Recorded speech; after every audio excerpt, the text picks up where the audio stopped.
welcome to the inaugural LA Leadership Week.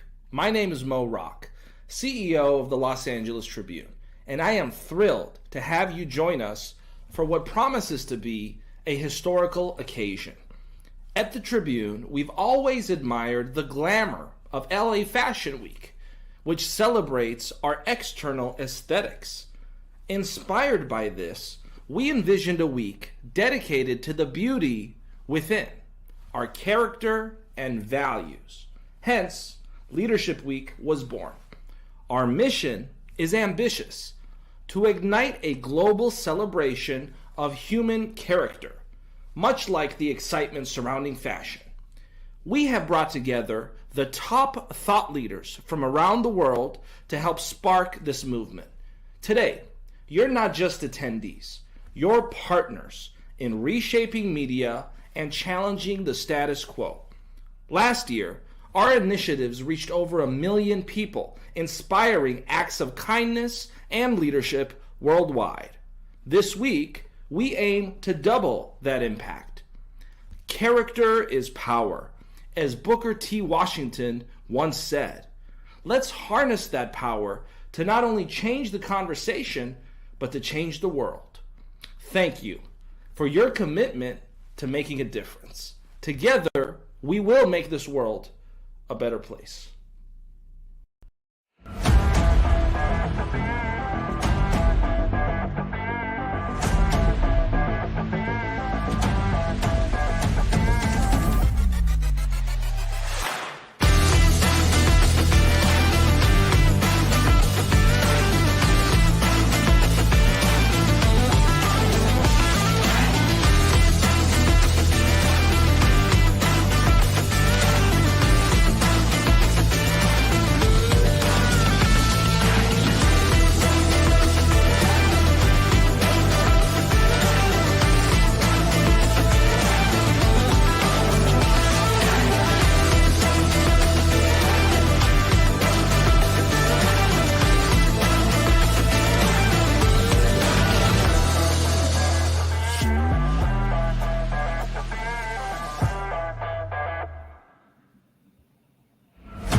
And welcome back. We are right now featuring all of the speakers on the stage, and our co-hosts are here right now here at the LA Leadership Week, Day 5, Part 2. Welcome, welcome, welcome. So we encourage you to share this stream, because who we have coming right up are leaders from around the globe, literally. We are so proud that we've got our partner of the LA Tribune, Ashkan Tabinia, running a panel. And Dr. Natalie Forrest is actually one of the pioneers of the Los Angeles Tribune, broadcasting from Germany.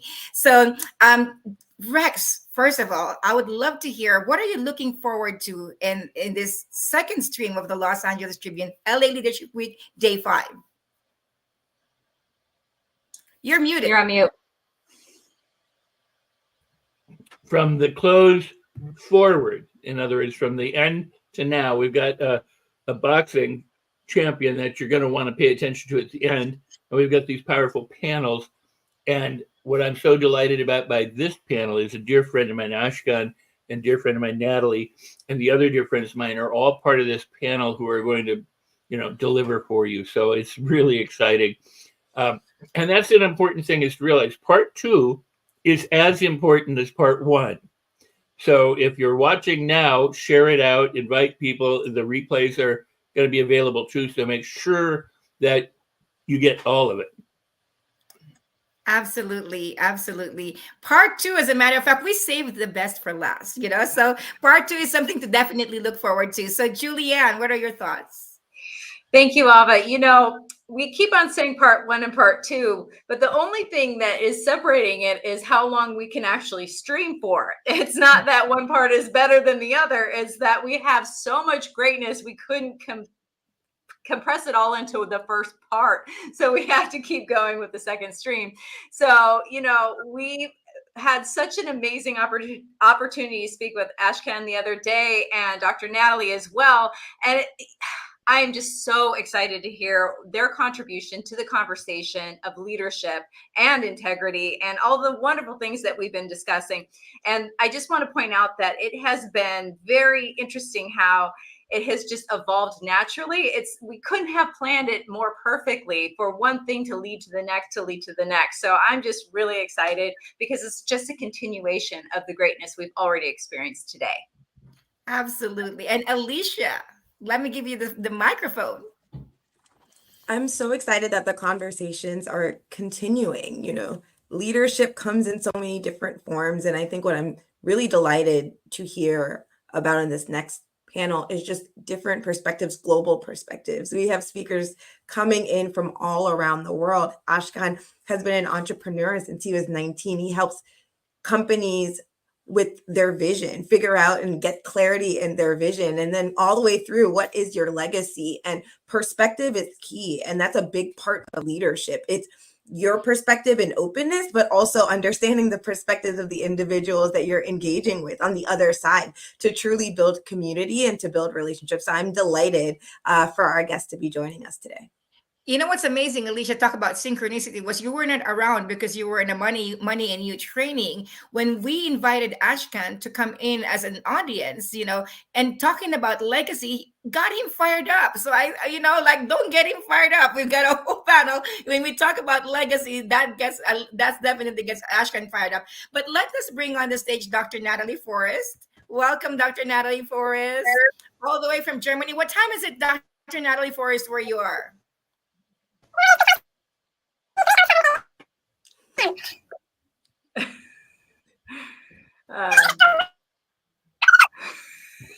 Okay, we're gonna have to figure out, is it just me or Dr. Natalie to come back and join us?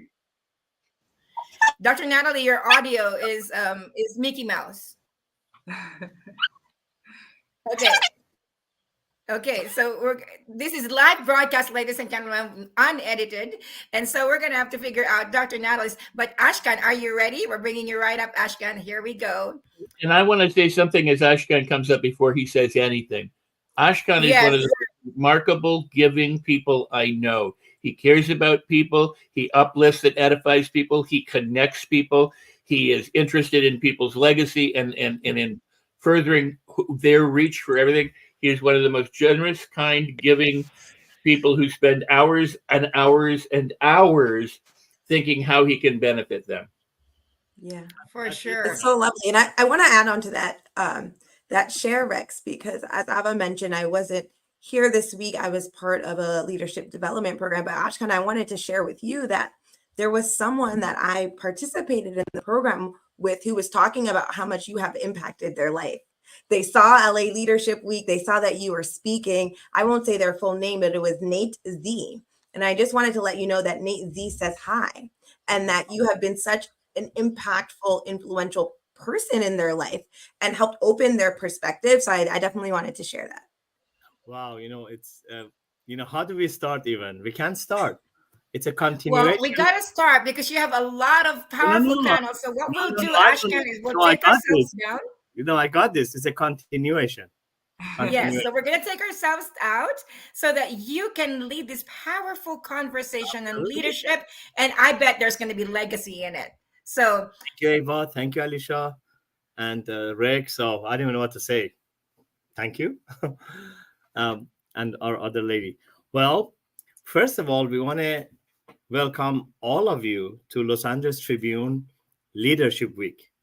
That I am saying, I'm coining it here, it's a Guinness Book of Record any multimedia platform on earth have ever brought together on a topic of leadership, diverse leaders from all over the world, from all genres, under one roof in 1 week. Is it 7 days, 70 hours? I want to say it's about 100 hours. With that, I want to start by recognizing few things. Number one, God Almighty and the amazing Los Angeles Tribune tribe team, starting with Morak. Happy birthday. It's a birthday week. The CEO and his vision.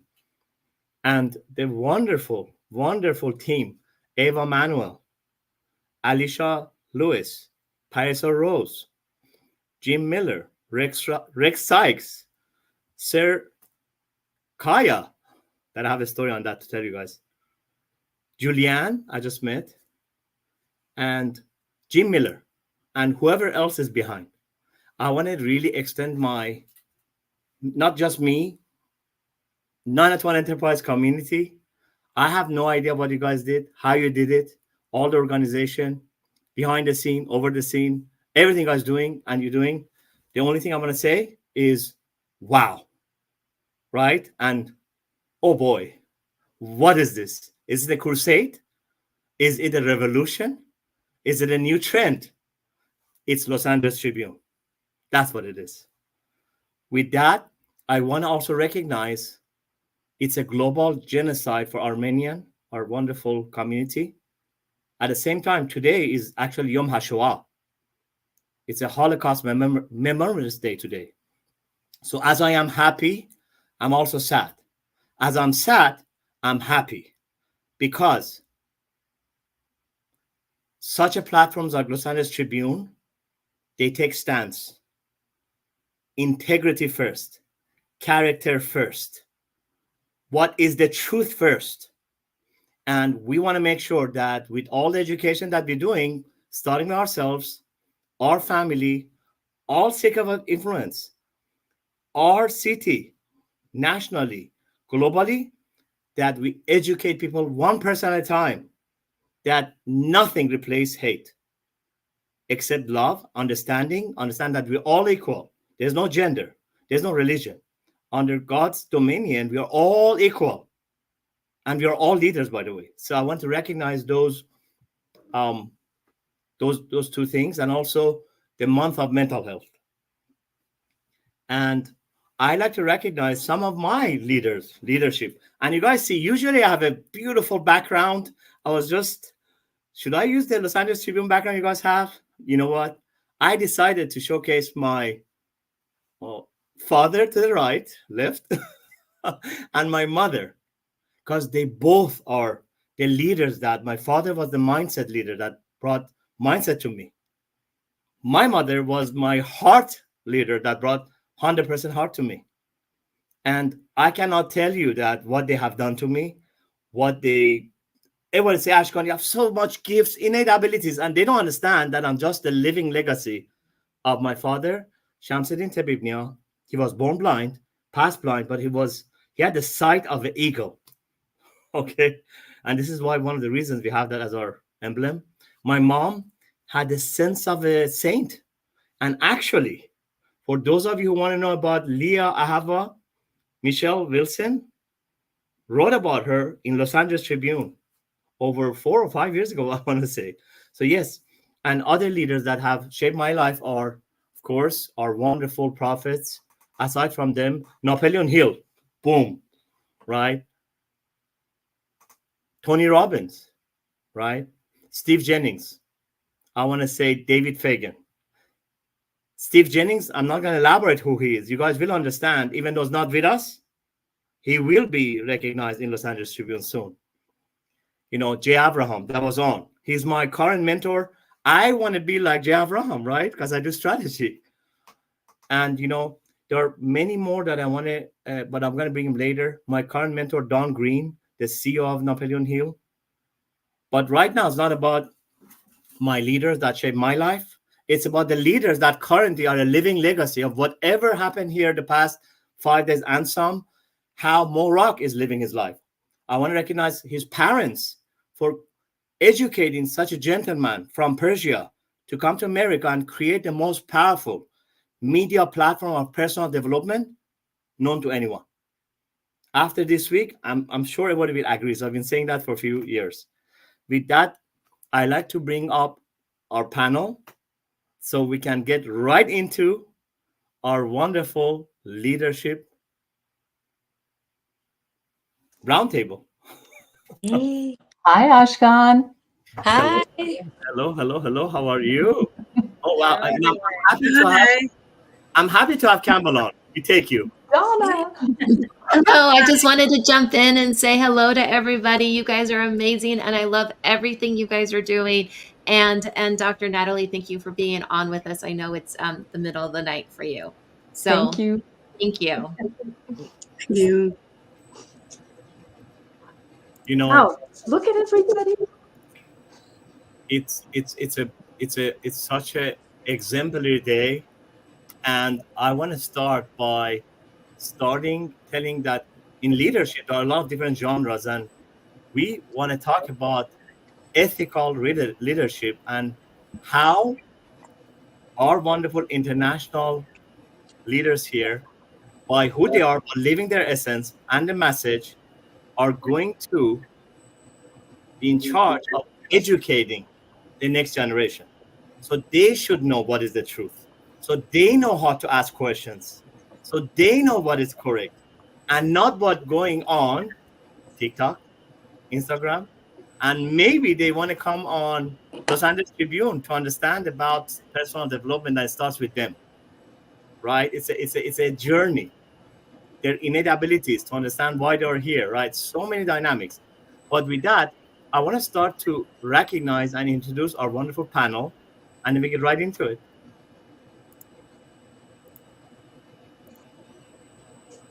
Okay. All right.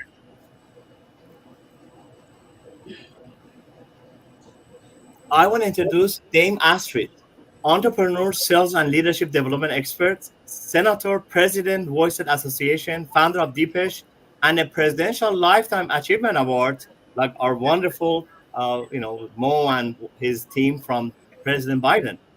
Welcome, Astrid. Welcome to the group. Thank you that I can be here. It is a great honor. Thank you. Absolutely. I also want to recognize Chief Dr. Lester Bailey. Dr. Lester Bailey looks back in a remarkable life of service. He is bestseller 3 times worldwide. He has been a police officer for 30 years in Chicago, and actually he was a mandate personal security of 2 of our presidents. And he's somebody that personal development, Napoleon Hill, and what's happening here, it's his not passion, it's his living legacy now. So welcome, Chief.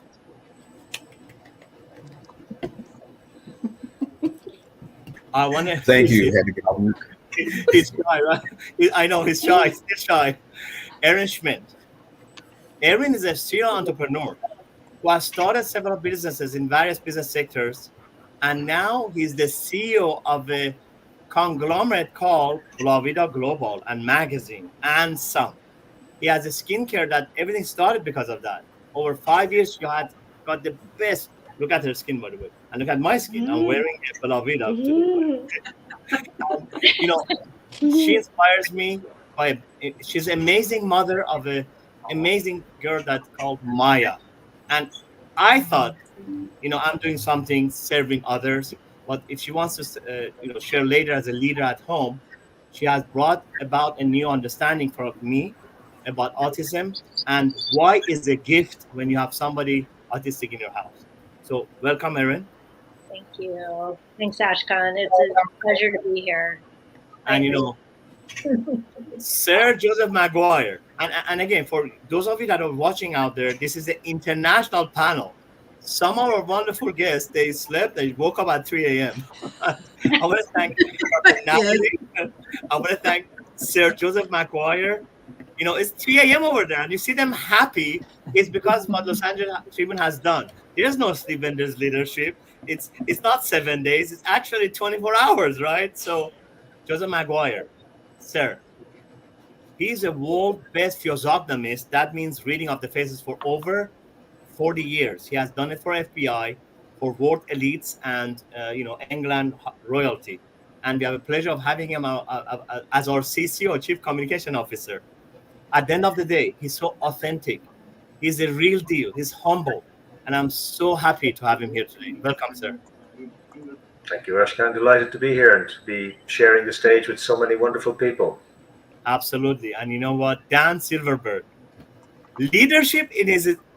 You guys want to talk about the whole 7 days? Guess what? We call him the Oracle. He's a CLO, Chief Leadership Officer for us. And he has given 40 years to understand what leadership means. And, he has been a mentor and a good associate to me. And at the end of the day, when you talk to him, you think he's like a teenager. His energy is higher than a teenager. And I tell you, you're going to enjoy him much too. So, he's a founder of IntelliKey, right? That's going to later tell you guys what that means in leadership sphere. So welcome, Dan Silverberg, the Oracle. It's a privilege, Ashkan, always to be with you. So thank you for inviting me, and to all the wonderful panelists here as well. I know, I love the reason that I'm taking this much to showcase people, because leadership is not just say about this guy's a leader. Understand about them, relationship, why they're so special. I could go on about each one of these people, but guess what? I'm going to take the longest on one person, Dr. Natalie Forrest. He's the MVP of did I say Los Angeles Tribune?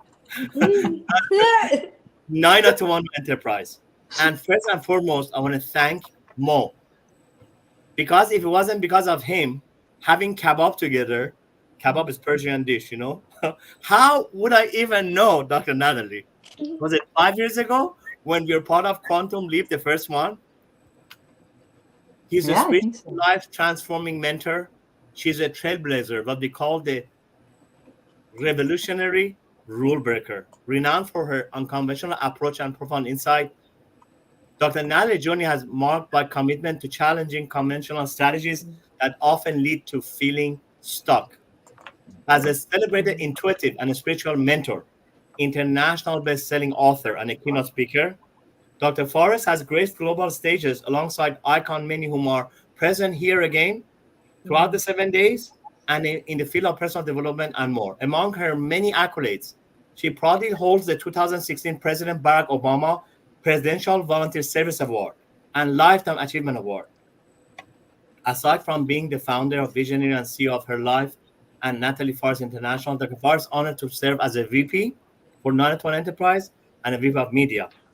901 Enterprise, an innovative, diverse network for entrepreneurs to connect, build, live their strategies while we can enjoy our legacy. Now, again, big thanks goes to Mo, because it wasn't because of him and the relationship. All about relationships today. Yes. That is leadership.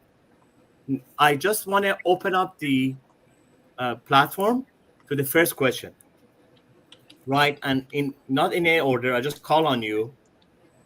Based on, leadership is something that's an adjective. Everyone's is a leader. If you have a child, you're shy, you're a leader. You lead by example. So leadership, it's really a beautiful way to start this whole week. But in order to make it personal for you guys, my question is authentic leadership. How do each of you, by who you were, how you are, how you were, being trained by your mentors, your parents, and some, brought you to today? And my question for each of you, I'm going to go around, would be like this. How are you going to use your essence to teach the most? I have a few things that is very important to me. How are you not just being a living legacy now, right? How you are going to teach our young generation that do not want to listen to us. They love TikTok and Instagram. And how do we get them on Los Angeles Tribune? What is your way that you want to teach the next generation about leadership, how to be you? So that's a question. I'm going to start in no apparent order with Natalie Forrest, doctor. So please weigh on this. Would you? All right. I hope my each of us can take about minute and a half. If you're really excited about it, take 2 minutes so we can go around. I hope my audio is now better. There's always too many choices in today's world. No more Mickey Mouse. No more Mickey Mouse. Well, Mickey Mouse is also Los Angeles Disney World, right? And Los Angeles Disney World is everywhere now too. So how do we reach our future generations? One of the comments that's already been made that I think is so important in the group, I think it was by Mike Green, and that is authentic. And you mentioned it too, Ashkan. We have to be authentic. The younger generation can very easily distinguish BS. I'm not going to say the whole world. BS and other things. They've been inundated with too much advertising. So they know whether you're real or not very, very quickly. Therefore, you need to be real. And at the same time, you need to sometimes be tough. Just like any other generation, they need guidelines and rules. And I think Aaron knows this as well. You know, we mothers, and we had a panel just before the break that was about mothers, you know, motherhood or women. Sometimes we just have to lay down the rules, even if we want to allow our kids to do and explore, and we know it's going to hurt. But the essence is that we have to be ourselves 100% of the time, because leadership is not about acting or showing or EIGN in that sense. It is active, and at the same time, it is very simple. It is just being. It's not doing anything. It's being you 100%. And that does mean admitting when you're wrong, apologizing when you freaked out too quickly, and explaining things. And I think other than being authentic and being, the most important thing is listening and hearing the younger generation. And I believe we do too little of that. Thank you. You know, it's funny that they always say leave the best for last. My wonderful sister Rachel Beck, I want to say she's the most influential person on LinkedIn. For every follower you got on LinkedIn, I know for every no, I didn't forget about you. Just so you know. Ashcon is full of surprises and I'm intriguing. Okay. Yes, I have a lot of enthusiasm and charisma. Now I want to say something. LinkedIn, it's something that I have gone into 2 years and I teach people now to be on. And it's my honor to have you on. First of all, you represent this month of mental health. And you're the voice of mental health worldwide. And you start to go into a platform it's impossible to celebrate you for what your cause is. LinkedIn is known to be for corporate, and you know they don't care if there's a birthday. Somehow you broke into it, right? And you have become the voice of mental health, advocate of orphans in India on LinkedIn. And you had many choices. You're an amazing speaker yourself. You are at the highest status of some of our biggest speakers here, like Jay Abraham and Les Brown, and yet you're so humble. My question is the way that's why I brought it this way.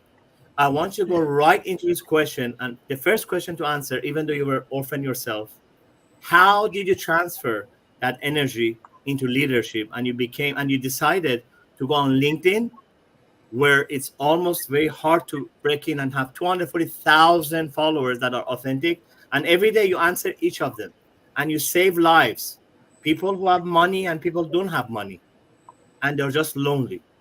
They just they have PTSD. And I know for a fact that so many people you have saved on the platform.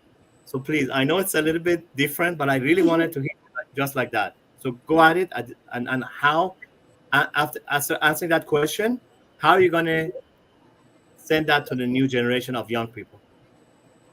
Thank you so much, Ashkin, for having me. Thank you for that beautiful introduction. I'm deeply humbled.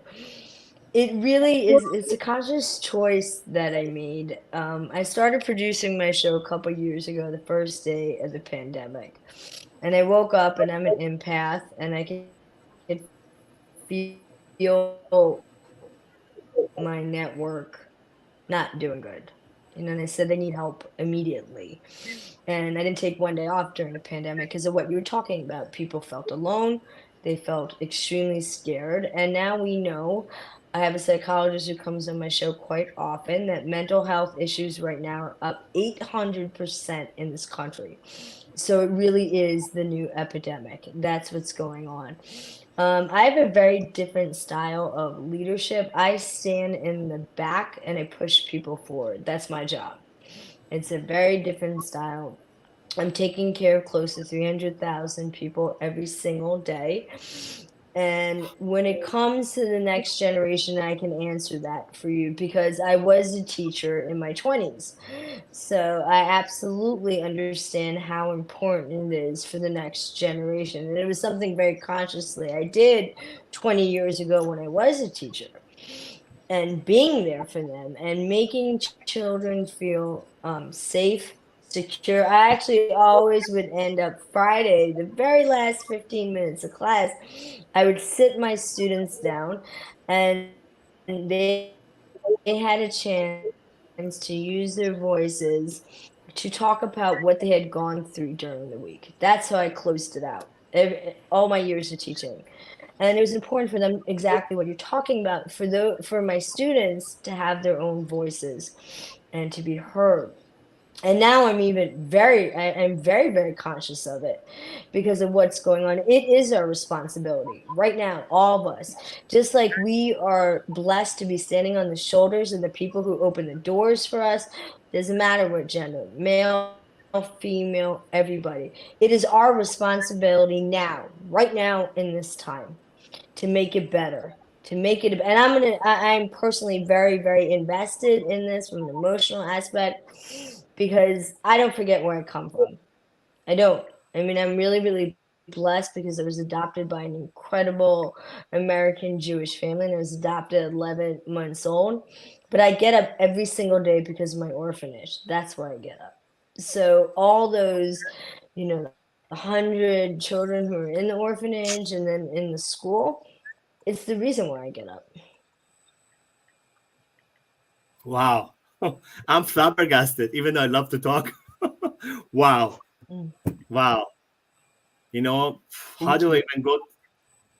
One thing I want to say that you share with Dr. Natalie is being a teacher. A teacher is somebody that loves to, that's the trick. We all need to be teachers of the best innate ability skills we have acquired, whether it was our choice or was it because of challenges. And we got it. It's part of us. It's no more I am an expert at. I'm a master of. I am a teacher, right? And both of you, that's the trick, how to, by not judging these kids, or because look, they love TikTok and Instagram, nothing wrong with them. Just we also need to teach them the authentic leadership, basic values. Yeah. With that, I want to bring a brother of mine. His name is Dr. Lester Bailey. We call him the Chief. Humble, is he? Yes, he is. As I said, 3-4 times bestseller, 30 years police officer, 2 of our president's personal mandate, right? So that makes him a special person if they like him, right? I cannot say who. But at the same time, he's crazy about Napoleon Hill. Think and Go Rich. He's one of the official faculty teaching it. So I'm going to take a turn and ask him, as his amazing son, husband, friend, brother, associate, and a United States citizen, as he's a epitome of why our future generation need to follow him. How do you do it? Great grandchildren. Somehow you're so young. What is the secret of you always being positive mindset, right? And in a realm of leadership, how do you teach people? I know you got challenges too. I never say problems or issues and then they are problem and issues. How do you teach them today, by being you, to transfer that to the future generations, for the ones that are watching? Well, thank you, Ashkan, and thank you for being here, and thank you, Mo Rock, and for all of this panel. Let me tell you, one of the things that I learned is someone is always watching you. From the day you were born till the day that you leave here, someone is always watching you. So your leadership skills begin the day someone is patterning themselves after you. You don't know whether it's your walk, it's your talk, it's the song that you sing, or the action that you make. Someone is paying attention to you. Now, for you to be that leader, you have to step up into someone's shoes. And so many times it happens to be your big shoes, right? You're thinking that what you do in life, nobody is paying attention to. Whether you're writing a book, I remember the first time somebody asked me to write a book, and I had always wanted to do it, but I didn't. So I slowed myself down. I told myself at a moment I couldn't do it. And then someone says, you have to. You have a story. Who do you know that does not have a story? You explain to the youth everything that you're doing today, every move that you make, every time you put a smile on your face, someone wants to duplicate your process. Whether you're in the movies or whether you're just sitting at a desk.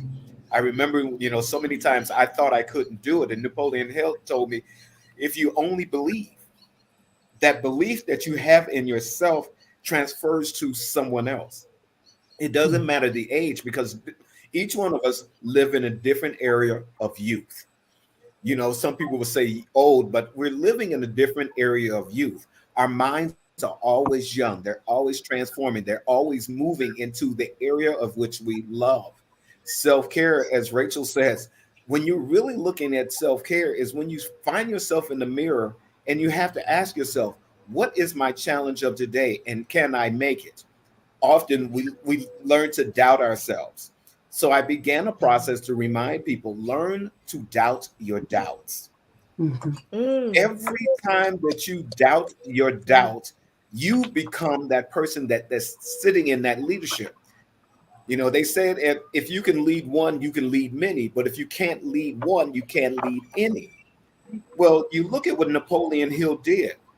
He decided to tell a story about everyone who got into leadership that didn't believe that they should be there, but yet they did. Thomas Edison says, I can't make a light bulb. But somebody says, well, keep trying. And what did he do? He kept trying. He didn't do it once or twice. I mean, you figure if you don't do it by the third time, most of us, it's never going to happen. I'm not going to do it. No, not me. Could you imagine when Thomas Edison got to 5,000 times and he still says, I'll still go on. I'll still go on, which taught me one major lesson. Everybody believes things are impossible. The impossible just takes longer. So that means everything is possible. So when when Thomas Edison got to his 9,999,000th time, he says, I've done it. Nobody paid attention to what he didn't do. They saw the success.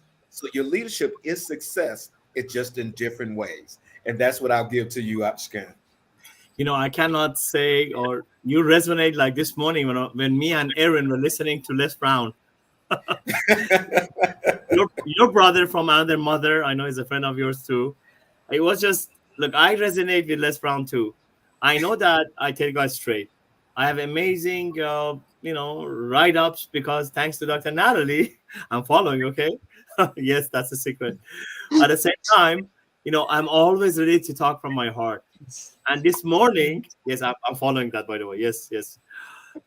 She's my mentor as being a host. Okay, I hope I'm a good host today. So it's probably my first time as an official host, but not co-host, official host. Now, point is, he said this morning, like you said, you are the story. Your story is the story. Right? And that resonated with me. And he even said, you're the money. You're the story, you're the money, and you're everything. I don't want to get into it because I get excited and it might get dangerous here. I'm trying to encapsulate my enthusiasm and charisma so we can handle this under our allocated time. Okay. Now, next, Aaron. I don't even know how to spell the leadership. Do I want to spell it with your name? So as I know that you're an amazing mother and a wife and a daughter and a friend and my new sister, and now you're head of La Vida Global and Lifestyle. How do you do it? I ask myself all that challenges, sometimes. this is the question. Despite all challenges and Mm. hurdles and your amazing daughter, question is, how do you do it? And you're still beautiful and all. So just give us about, I want to remember tenacity, being persistent. Just talk to us about those three things. When people are like serial entrepreneur and they have a challenging past, not because of you had an amazing family, but things that you're involved with, especially your daughter. You need a group of 3-4 people just to handle it. How do you do it? How do you stay as a leader? Give us the secret so young generation know if they have a challenging, is it a gift that maybe their father now needs their service, or maybe they get married and they have a son or a daughter that is a special need, or is it a gift? How do they do it? What's the mindset? How do they fathom that? How do they even start that journey? Well, some roles we take on and some we are thrust into and don't have a choice, right? When you're a mom, you don't have a choice. My daughter has moderate autism. She also has a lot of behavioral challenges. She is a Spitfire. She's a water sign and I'm a fire sign. So, it sometimes clashes. But she's just a sweet girl, and I'm very, very proud of how far she's come. I guess God knew that I was going to need a lot of skills to be able to handle autism. I am a speech pathologist since 1998, and I have worked with hundreds of children with special needs in many places around the United States. So, thankfully, I know what I know, and people often used to tell me she's very lucky to have you as a mom, and I'm lucky to have worked with hundreds of, and I'm very lucky to have my husband as well, who knew nothing about autism. So, Brady Schmidt, thank you. I know you're listening. So yeah, as a leader, it has been really challenging. I'm juggling a lot, but I always look at each challenge as, I can do this, I've got this. And when I, feel let down, or I just have a moment where I'm doubting all of that, I know that my parents are rooting me on in heaven, and they set a wonderful example for me growing up. And, I think because they passed on before me, I know that I don't want to disappoint them. I can't give up on what I'm doing because I want to achieve the dreams that I have. And I try to instill that around me and the people that I'm working with, and,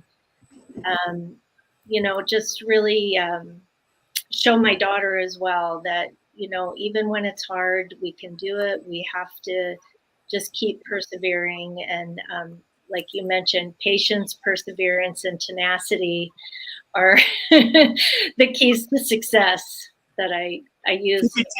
PPT. That was what I was looking for. PPT. That's your formula. Thank you. And for people who want to know you, just they talk to me, they can get to know you. They took on a big challenge, and the first 90 days, they triumphed on 80 days. And that means they didn't sleep half of those 80 days, and they didn't. So you want to talk about leadership, talk to me. I'll let you know who that is, right? Okay, thank you on that. So I want to bring out Sir Joseph McGuire. And I know that at this moment, it's tough for you. Do you want to be with us or need to go help your mom? You're such an amazing character. And I want to say, this is a diverse international, even though Dr. Natalie, you were here in USA, you're not. So it's 3 a.m. there. You handling like it's 6 a.m. Was it 7? And also Astrid, that we're going to have him in a moment. And Joseph McGuire, 3 a.m. for you guys. Look at the energy, the drive, especially in your case, Sir Joseph McGuire. You are one of my new mentors. I want to become like you. The grace, the grounding, the beautiful way you communicate, you negotiate. How do you do it? What's the secret for our future generation? As you're sitting with us and your mother needs you, you're still here. We're supposed to contribute and dedicate this to your mom as well, but you're still here. How do you do? What's the mindset? As she needs you, you're with us. How do you compose? How do you don't let emotions block you, right? Just in this, and it's real. This is live. This is leadership. By the way, he takes us behind the green screen that I might not be with you guys because my mom's calling and he has to go help, but he's here. So in this realm of, we just going to be praying with you. Give us your mindset, as I have so much respect for you. Thank you, Ashkan. Well, it is an honor to be here. That's the first thing. Natalie and Rachel are teachers, and when we think of teachers, we think of education, and education comes from the Latin educo, which means to lead out. And what we're talking about here is leadership. But it starts with leading ourselves. It starts with knowing ourselves, and that means knowing our darkness and our light, because we all have all of that within us. And it's then making daily choices. How do I show up in the world? What is my intention? What am I embodying? Am I embodying grace, kindness, respect, trust, or am I embodying something else? And it's having the honesty within oneself to recognize how one is showing up, and also having people around you who will let you know if you're not showing up to best effect, and being willing to accept that if they're being really honest with you, and they're showing you the respect to acknowledge when you're not showing up to your best. Because if we aspire to be leaders, then we have to be an example. We have to literally embody those qualities. We have to. It's an imperative. It's non-negotiable. But it's always a choice. It's always a choice. It really is that simple. Wow. Thank you. And you made a choice today. Thank you. It's very profound. I have to compose myself too. Thank you. Well, that's going to be hard to go. How do I go next on that one? Well, Dame Astrid Ahrens, I know from 2016. She came to the States here, and with an amazing group of Germans, they wanted to master the art of speaking. And I know Gene McNaughton was part of also our highest level with this Los Angeles Tribune. We brought him as Tony Robbins' partner and the most prolific trainer as a speaker in America. And we had these amazing Germans. Astrid is one of them. And when they ask, after 2 weeks of training, who's going to win? She was the underdog. She doesn't speak much English still. And we had amazing, I'm not going to name who. Guess what? We created a Grand Slam. And my other mentor, Greg Reed, brought the best of my godfather, Make-A-Wish Foundation founder, and founder of Ugg Boots, Brian Smith. And unfortunately, we also lost him, the CEO Space founder, Benny Dorman. He also brought, Henning Morales and himself, and he brought a whole panel. It's not a joke. These are the people like today, right?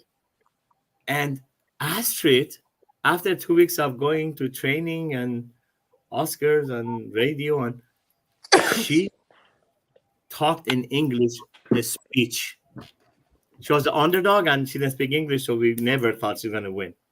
And I made sure I have a panel of good people that is not just because who's supposed to win. She won in 2016 against all odds. And 300 people on that Grand Slam rised up and clapped for her.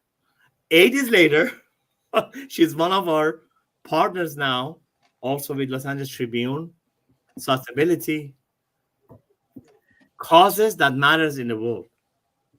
And she's here from Germany today. So the way that I want to respect and give this tribute to your mother is the living legacy that you're living, Joseph, right now, the ones of choice you made. And that goes to women, which is Astrid.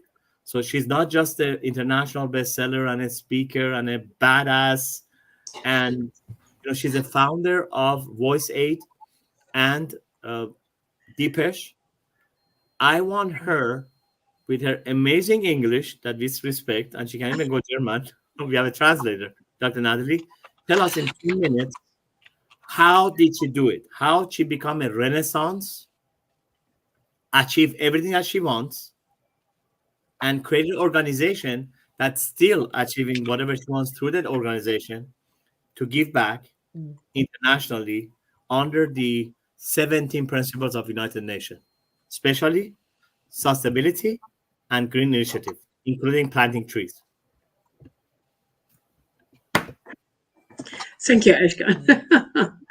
It is a great honor to speak here to you. By me, it is so. I have a very I have done so much things in my life, yes, and I come out of sales, and when you work in this business, I have worked with Procter and Gamble, yes, I must do so many things. Then you ask yourself, is that I want to have more for my life, yes? I will do humanity work. And this is a reason, and I be in the point that I have a burnout. So I think about my life and I go the way, and I'm sure that's a decision to change my life. Yes, I must have a decision. Yes, I want to change my life, and so the way for me was that I think about what need the world, what need another people to go a better way. Yes, and I have 2 sons, very strong sons. Yes, and I ask me what need my sons. Yes, and my sons need that I know where I am. My sons need, and my area around me need that I know where I be, that I be authentic, that I be a role model. Yes, and I want to give my sign to this world. I want to say to my children, hey, I will do something more. And so I create with my partner the Voice 8 Association and give my sign in the world. Sustainability, yes, is the next very, very important factor for leadership. Yes, a good leadership, woman or man, must be sustainable. They must have a sustainable thinking, because we have so wonderful employers, yes, and they must like to work, yes, so she has a better healthy, yes, so she are very motivated. And when and the next step is we must go a step back. Yes, not I am every time in the front. Yes, not I am every time the leader. I say to my area, yes, please think what you want to do. Please do it. I'm in the back. I look and I support you. Thank you. And sustainability is the key word. And I want to invite everyone to, you heard it here, UnitedFoundationExpo.org, which is going to be in October with her. And we'd love to have actually Morak, Ava, and the team part of our speaker panel for sure. Thank you. Now, the best for last, Dan Silverberg, the Oracle, the CLO, Chief Leadership Officer of 910 Enterprise. Take about 2-3 minutes, sir, And I want to say, like Shakespeare, reminisce, bring a declaration, some of the ones we wrote together, bring this home in totality, because you're a living, that's why I kept you at the end. You're a living legacy of leadership, day in, day out. And you not only have taught for 40 years, now you're teaching like Jay Abraham, some of the world best in this area of leadership, mind, heart, essence, who we are. So please bring it home. And then I have a set of questions that I want to leave everybody with about leadership that I can ponder about. And then we go back to our wonderful panel that is next. Cool, thanks. Well, first of all, what I would say about being a leader, I could look at everybody on this screen, and had they not said a word, I could probably tell them more about themselves than they actually told us. So becoming an authentic leader is actually quite simple. The difficulty is it's risky. It forces you outside your comfort zone. And if you want to be an authentic leader, you have to take the inward journey. And you have to go back to literally the day you were born and take a look at the inner child and the parts of yourself you dissociated to be available, to be acceptable, to be lovable, to fit in. And our biggest fear is to be abandoned. So once we integrate back into wholeness, those areas of inner child and shadow, we have this ability to show up in the world extremely authentic. So for those of you that are Star Wars lovers, when Luke meets his dad, he certainly has a fear that Darth Vader might overtake him. But his deepest fear inside is his knowledge that he has the same potential for evil that his dad had. And it takes everything within him to be in the light and be good. So I want to say a couple of things. My company is called Entelechy. Entelechy comes from Aristotle. It is that which is embedded in each of us. It resides within us to become who we can become and to realize our highest potential. In the same way that an acorn becomes an oak tree and a caterpillar becomes a butterfly, you have every cell within you to become whatever it is you choose. So Aaron, you talked about being thrown into the world. That's a beautiful existential principle. The biggest fear of humanity is the fact that you actually are responsible for your own life.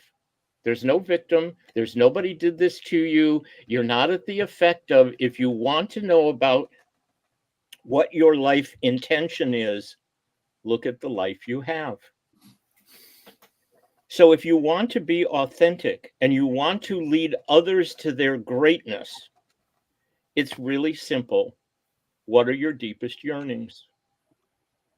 To be known, to be seen, to matter, to contribute, to be loved and love, to make a difference in the world. These are our deepest yearnings. And if we're going to teach our youth anything, it's going to be controversial. We need to stop indoctrinating them. We need to look at each person for their gift, their artistry, and their genius. There is an artist within each person. There are gifts within each person. This idea that we all need to think alike, we need to cancel people, we need DEI. I know this is controversial, but I'm a leader and I'm willing to take a stand that the human experience, the best of our humanity, is not in consensus. It's in the greatness of who we can bring into the world. Thank you. Yeah. Thank you. So within that, if I were to look at each of you, I'll leave you with a couple of questions. What would your life look like? And what would our youth life look like if we paid no attention to the expectations of others? If we didn't worry about the judgment of others? If we didn't think we needed to answer to anyone other than ourselves? So if we had a vision for our life, if we know what our values are, if we're virtuous, yeah, and we have a voice that is true to who we are, we lead a spectacular life. So the question is, tell your story, answer the question, who am I? Answer the question, where do I lead in bad faith? And what's my relationship to spirituality? And here's what I know after working with young men, like 20,000 of them. I'm assuming it won't be different because I have daughters as well, but I can speak to boys. And when teenage boys have testosterone emerging and they are not guided by other men to their purpose, their genius, and what they're here to deliver, they become lost. They become school shooters. They become drug addicted. They take more risk. They become they use alcohol and drugs and other things to diminish the pain.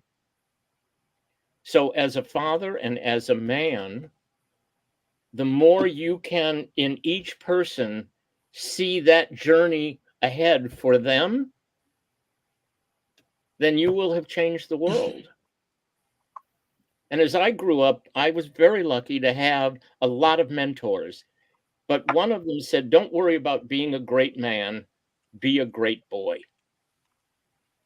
And when you're 12 years old and you don't have to be what you're not, it's so easy to become what you can become.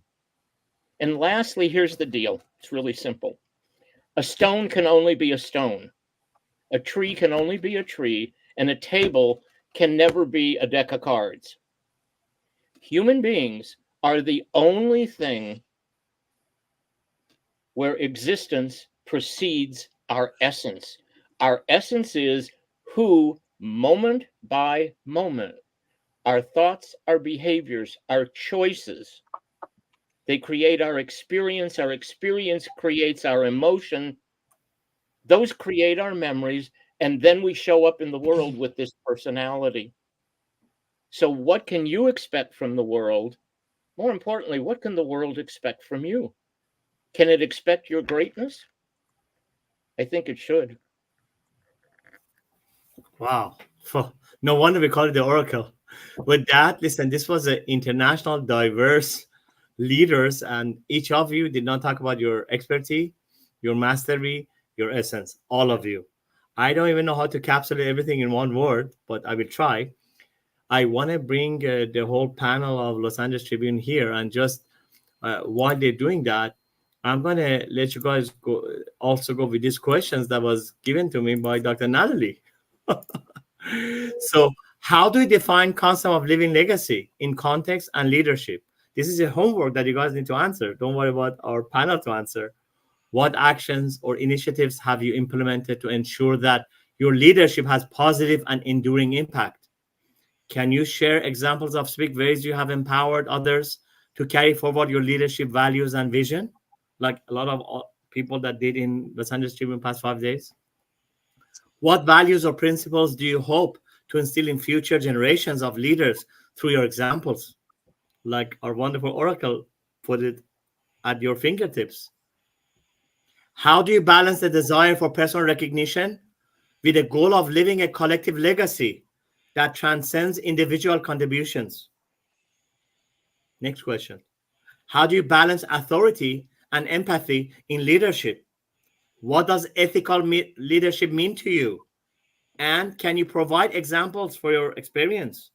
How do you navigate ethical dilemmas that may arise in your leadership role? What measures do you take to ensure sustainability and responsible practices in your leadership role? Like, our wonderful leader, Astrid put good use. How do you involve and engage younger generations in shaping the future of your organization, your community? What steps do you take to mentor and develop future leaders? Can you share examples of how you demonstrate social responsibilities? What are the ethical challenges that leaders might face in the age of rapid technological advances like AI? How do you envision living a positive legacy for future generation through leadership? I'm here to tell you that Los Angeles Tribune is not another media, is not because they started 1860.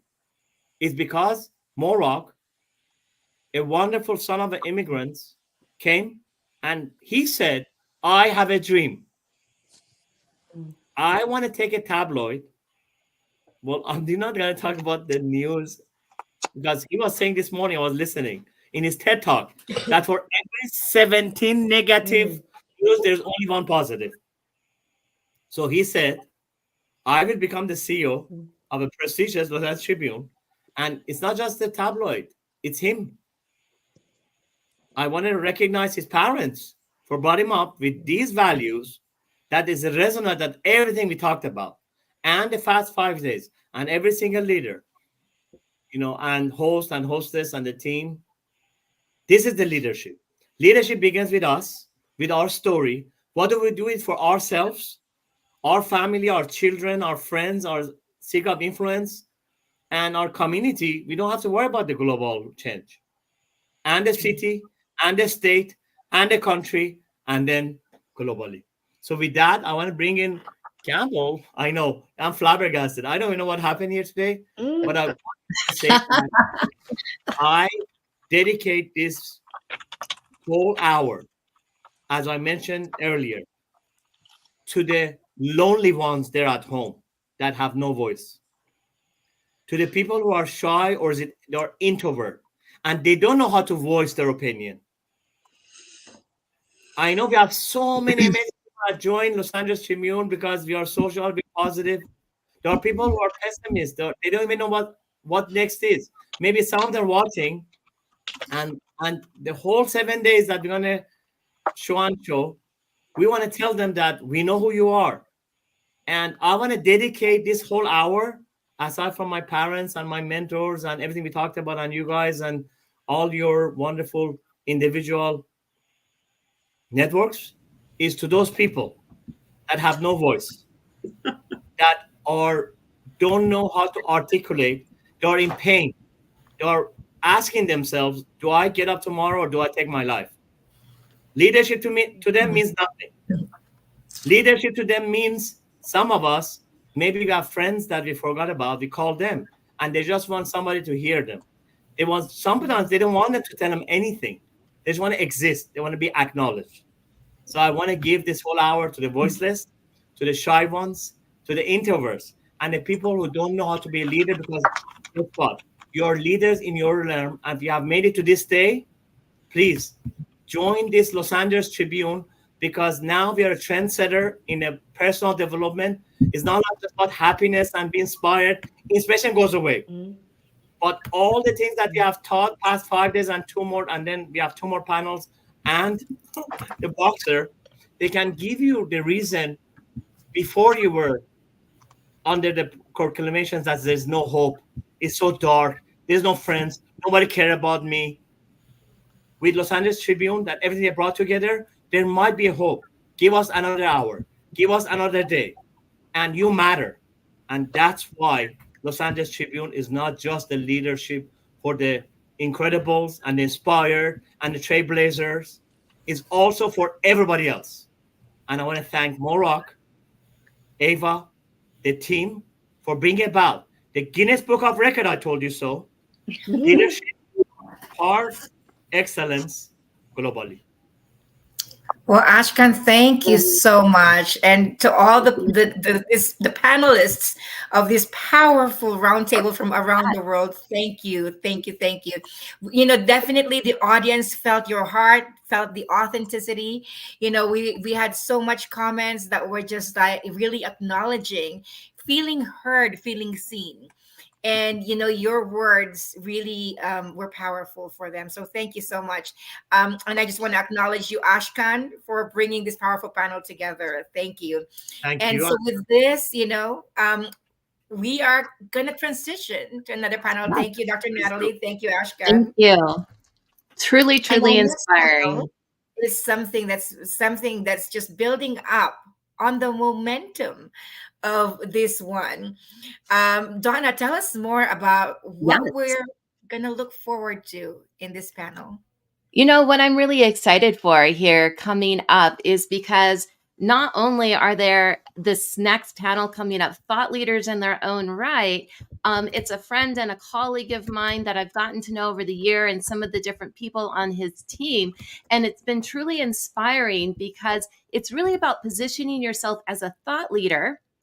But many of us want to have international speaking gigs and opportunities. There's a whole, I love the verbiage, media darling leveraging, and of course, utilizing AI, artificial intelligence, in how you bring this all together, because there's a way to do it and a way to do it right. And I'm so super excited to listen to this discussion. I am very, very excited. I'm telling our audience, tag someone who has been thinking of wanting to be a speaker, wanting to grow their speaking career, and wanting to really create a massive audience and big stages. Who's coming up right now is someone who creates speakers around the globe, literally, with tours from Dubai to all states in America. To what other countries, Donna? There's been a lot. And we've been to Houston, we've been to Vegas, Dubai. There's many others as well. We're going to be coming to Montana. So I'm going to give you a chance to tag a speaker. This is very generous and honoring, for you, and considerate for you to tag or message someone that has a potential to speak, someone who is aspiring to speak, and someone who is called to be a speaker. Tag them right now. Share this, because who's coming right out is a powerful panel that's going to talk all about speaking and using AI, to amplify. They're going to learn all of our secrets, Ava. They're going to Oh just my know gosh, them yes. all. We're going to Okay. have to share So them. bringing All right, up let's on bring the them up. stage. Do you have a greater introduction, Donna, or do we just bring him up? Oh, we're just going to bring them up. This is what I have. So welcome, Ernesto Verdugo. Oh, there we go. Ernesto, You're welcome muted. to the Los Angeles Tribune. I first met Ernesto in James Dentley, JD3 TV Leadership Summit. I was running the production in the back. And the moment I saw Ernesto, I'm like, I'm following that guy. He's not going to get away It's from so me. funny that you say that. I was at a live event with James Dentley, and there was a flyer on the table, and I went, "Oh no, I'm signing up for this." And I Right, hadn't met him and yet. so now we're bringing our guru to all of you. Call yourself blessed, lucky, however you want to say that. But on the stage right now, Ernesto Verdugo. Welcome. And of course, our host, Donna Campbell. And you're still muted. There's a little mute button there. There we go. And we can't hear you. I'm going to come back up. So this is a little bit of a StreamYard tutorial. There's a settings at the bottom, and then you get to choose your audio device. You can choose which microphone you're going to use, because otherwise the computer chooses it for you. So let's see whether you're going to be able to find the microphone that you want to use. But we're live, ladies and gentlemen, and let's acknowledge some of our people. Okay, of course, we're tagging people who are meant and called to be speakers. Jordan Donald, Vanessa Triffin, Kelly Claveringa, Daniela is our she wins the awards for best cheerleading. She's my buddy, my leadership buddy. Been tagging people all day long. Yes, for sure. Everyone had incredible insights. Thank you. Ernesto, let us know when you get your audio speaking. In the meantime, we are going to acknowledge everyone in our virtual auditorium. Roosevelt Williams III. Of course, we have Diane Lammertz. Oh, she's a supporter of Dr. Natalie Forrest. And Natalie, at 3 a.m., 4 a.m., her time in Germany, was just on Yes. stage. So we definitely have a lot of people being tagged right now for everything speaker related. Okay, let's try again, Ernesto. Still no? No, we can't hear you. Okay, so let's call some of your panel, Ernesto. And while they're talking, I'm gonna go bring ahead Professor Christian Farioli. We've got Andrea Gomez. Welcome to the Yes. stage. Welcome. And then Ernesto, you and I are gonna have a party. So, all right. Andrea, welcome. I've gotten to know you as well. And then Christian, I've not yet met you, but welcome here. And to kick this off, while we are getting Ernesto's microphone fixed here, Andrea, I know you talk a lot about media and how that works. Can you share with us in the audience why that's so important with speakers? And how does it all work with AI, and what inspired you to do the work that you do? Hello, everybody. Well, thank you for having me. I'm so excited to be part of this amazing conference, virtual conference. Well, to give you a little bit of my background, so I was a main news anchor for 15 years of Univision, the Spanish TV nation here in Houston. And then I was an international and national correspondent for different networks. So 2012, I resigned from the traditional TV, and I wanted to fill the gap that it was we were feeling, the people that we were working on TV, when these PR people or PR agencies were coming to us to pitch stories. Clearly, many of them, and I don't want to say everybody, but many of them, they never been in a newsroom. So, of course, they don't know how to deal with media. They don't understand media, and they don't know how to feed the media. So that's where, when I left TV, I said, like, I need to fill that gap, and I need to not only help the media outlets, but also help people to promote themselves and to tell their story and to promote their companies, their services, their products in a different way, not just advertising, because advertising, it's 3 different ways to have media. It's paid media, it's earning media, and it's also own media. Your own media is your website, is your social media these days. Back then, we didn't have social media, but we start, with the websites. But now we have different channels. It's our own media, which is website and social media and different platforms. But also you can buy media, meaning place in advertising. And also you can earn media. What is earn media? Well, you have to tell your story. You have to earn media, meaning that you become an expert, meaning that you become somebody that you are filling the gap or make a solution of the need or any problem or issue that either the community or your city or your state or in a specific issue has. So that's when you earn media. But how do you become a media darling? How do you become the media person or the person that media wants to interview? And that's what I teach people. That's what I become in place, because I know how media works. I know what a media needs, and I know what a media wants. And that's what I connect the dots. I train people, and I do media training to tell them how to become media darling without paying the expensive prices of advertising in media. Oh, I absolutely love that. I absolutely love it. And media is so incredibly important because, that we got to have this little bit of a shift, because there's so much negative ways of sharing the news. We can always put on a spin for positive things in sharing the news as well, and becoming a media darling in our own right. Professor Christian, I'm going to bring you up over here as well and share with us a little bit. I know you're calling in from Dubai, so I know you're like 12, 13 hours ahead of us, and you're on the next day. So share with us a little bit about you and what really inspires you with the work that you do here with Ernesto. Thank you, Dauna. Actually, yes, I'm a little bit of hours ahead. As we say in Dubai, Dubai is ahead of everything, even of the time. That's a local joke. And I've been running digital marketing campaigns since the year 2003, so that's quite a journey so far. And recently, in the last 5 or 6 years, I'm more and more involved with AI, because despite the fact that everyone believed that AI is the future, the AI is something that comes from the past. I was still at the university where we were experimenting on tools and stuff like this. But now is when the main market, the main media, they are using AI and they find it attractive. It's like the new version of internet, the new version of PC. Everyone is excited. Of course, there is a little bit of hype and there is a little bit of certainty. And just a couple of things about me, that aside of running campaign and having company going through digital transformation with the latest tools, I'm more and more involved into trainings.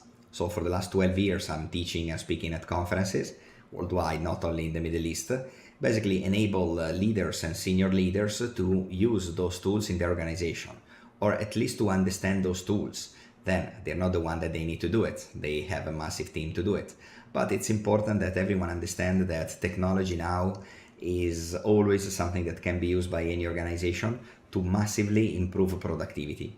And that's why I've been a passionate geek and as well a trainer enabling digital transformation and AI on organization and even individuals, since now a lot of small companies are not anymore brick and mortar businesses, but they are individuals. They start as freelancers and then they become little companies online, etc. And basically the best way to connect with individuals is online. But again, it's not just because somebody has an internet connection that you get any competitive advantage. Now you need to know a little bit more and understand if you're not a teenager anymore, if you're not born with the phone in your hand, you need to understand what can you do that's going to be easy for you to do it, that's going to give you a competitive edge. And here we are. Perfect. I love that. And AI is so incredibly important here. So we're going to come to a full circle moment. Welcome back, Ernesto, and share with us a little bit about AI and bridging together with what we're doing internationally and with media. Absolutely. Well, thank you very much, Donna, for helping us in making sure that we have this covered. I mean, it is technology, and you guys are absolutely professional. So, well, first of all, I want to let you know a little bit about who I am. I'm supposed to be leading this panel. We are having somebody also from Dubai, which I hope that he will manage to connect. And the four of us, we like to, well, I like to think myself of the four of us as the Fantastic Four. And on this panel, basically, what we're going to be talking about is how to position yourself as a thought leader, land international speaking gigs, opportunities, and become a media darling, leveraging the use of AI. So you already met Andrea, which, you know, I mean, she, besides being a dear friend that I know for about 10 years, she is the secret weapon to get yourself on the television, on the news. She has got me in the past year 35 times. 35 times I've been featured in the news. And that is just absolutely incredible. Now, Christian, I know for about 23 years. And he is one of the best and most connected people that I know in Dubai. He's a door opener. He's an international speaker. And one of the things that I appreciate very much is that we have been following the same system to land in some of the most incredible gigs, places around the world. I mean, recently he spoke in Davos in Switzerland in the World Economic Forum. He has spoken in so many different places, and this is exactly what we're going to be talking about. And hopefully, Dave Crane, which is the fourth of the Fantastic Four, he's also having issues right now. Eva is trying to connect him, but you're going to also find him fascinating. I mean, he has been conducting the Rugby Sevens, the Dubai Rugby Sevens in Dubai. He has been in front of 1 billion with a B. People watching him on television. I mean, anywhere you go in Dubai, he's a celebrity. He's a very, very interesting person. I hope that you will get a chance to hear from him. He's actually trying to work it so that you can get in there. So let me just get started with the panel. And one of the things that I like to say is that, you know what? If you're going to be thinking about getting yourself on international stages, getting yourself on different places, you need to be omnipresent. And that's the reason why I would actually encourage the audience, everybody which is watching, to make sure that you Google Christian, that you Google Dave Crane, and that you Google also Andrea Gomez. So let me just now I did the introduction, so let me just start an intro for with this. Christian, you are a very well established person in Google. So you basically, if they put Christian Farioli, you're gonna be absolutely everywhere. You have 35,000 followers in LinkedIn. You know very well how important it is to be a Google entity, and you also know very well how to trigger a knowledge panel. So in about 90 seconds, we have to be really very fast. Tell us, what are your secrets in order for you to achieve that? Very good. Thank you, Ernesto. Actually, for many of you that are unaware about what is the Google panel, so when you Google your own name, eventually, if you are important enough, Google recognizes it. And they mention some picture about it, some picture about you, some information about you, the link of your personal social media or your personal websites. In that moment, you are recognized as a kind of celebrity, let's call it like that, by Google itself. And then whatever you post is going to be ranked much higher simply because you are recognized as a trusted source. Now, this does not come with years and years and years of experience. This comes with this, using a little bit of smart moves. So first of all, you need to have your personal website perfectly ranked, perfectly linked. All of your websites should have your perfect name and surname. Don't change the name. Don't put yourself instead of your name some fancy title, etc., etc. And you need to look like a real, genuine, famous person. Then you need to have some books written, and you need to have some news talking about you. In that case, Google will start noticing that you are a reliable source. Then they're going to automatically, the system go through your article, your blog and stuff. And if it makes sense, if you haven't been writing about controversial topics or something against the society or something like this, boom, then you're gonna get your knowledge panel. That's in simple terms. And here we are. That's great answer, question. And that's a great answer, Christian. Thank you very much. And here we are. We made it, the Fantastic Four. So, Dave, welcome to the panel. I've done all the introduction. I told how incredible you are. So I'm going to get straight into your question. You are also incredibly well positioned on the internet, and you have over 65,000 followers in LinkedIn. Spill the beans. What's the secret? The secret to growing on LinkedIn for me was I got in nice and early and started connecting on every single way that I could. And so the challenge for many people is now that when a social media platform gets popular, they put the brakes on growth. So I'm actually getting very early, but also I managed to maintain it by making sure that I only create content for the people I want to actually connect to. So I'm not looking for huge numbers. I'm not looking to be positioned as a big influencer. I just want to make sure that I use it as a library. So when people connect with me and say, right, what's Dave up to? Do I want to work with this guy? They can see my track record. And I post about my events and the stuff I do. And so that's really how I managed to grow it. But I don't think it's necessarily to be to have a huge following. I just think it needs to be one that actually converts into business. And that can happen on 5,000 people as easily as it can to 65,000. So never be scared to see. I've got lots of clients who've got like 500,000 or 1 million followers who say, well, yeah, I get lots of return on investment, as in people comment, but I don't make any money out of it because they're basically putting out clickbait. So the important thing to do is always to remember what leads to your bank account and make sure that your entire system is based on that. That's an awesome question, Christian. And now I'm going to go to the most incredible secret weapon I've ever worked with. And I mean, I tell you, Andrea is the bomb. And she's going to tell you exactly how it works for you to actually be featured on the news. So, Andrea, is it actually possible, because this is one of the things that we regularly talk about, is it actually possible to get everybody featured on the news?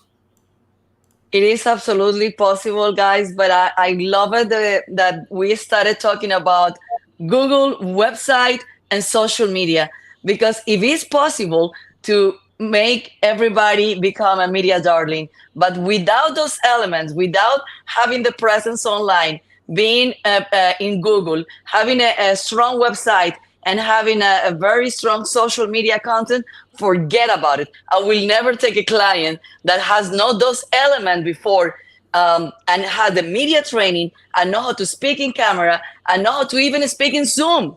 Forget about just camera. I mean, some people doesn't even know how to speak in Zoom, how to present themselves in Zoom. And every element is so important. So it's not just to be on the news, because to get on the news is a long process. You need to know, first of all, that these days, if you are not online, you don't exist. So you need to have presence online. You need to work with Ernesto, with Christian, and with Dave first before you come to me. You need to have your presence on the digital platforms before you come to me, because I will not take a client if it doesn't have those elements. Why? Because once I put you on the news, and you know Ernesto by your own experience, once you become my client, it's not that I'm going to put you on the news from now in 6 months or from now in 3 months. No, once you become my client, chances are that the same day you're going to be on the news. But before that, you need to do your homework, because once you are on the news, people are Googling you. And you have a perfect expression all the time, Ernesto, that it's two things in life that you're always going to be. You pay taxes and you're going to be Googled.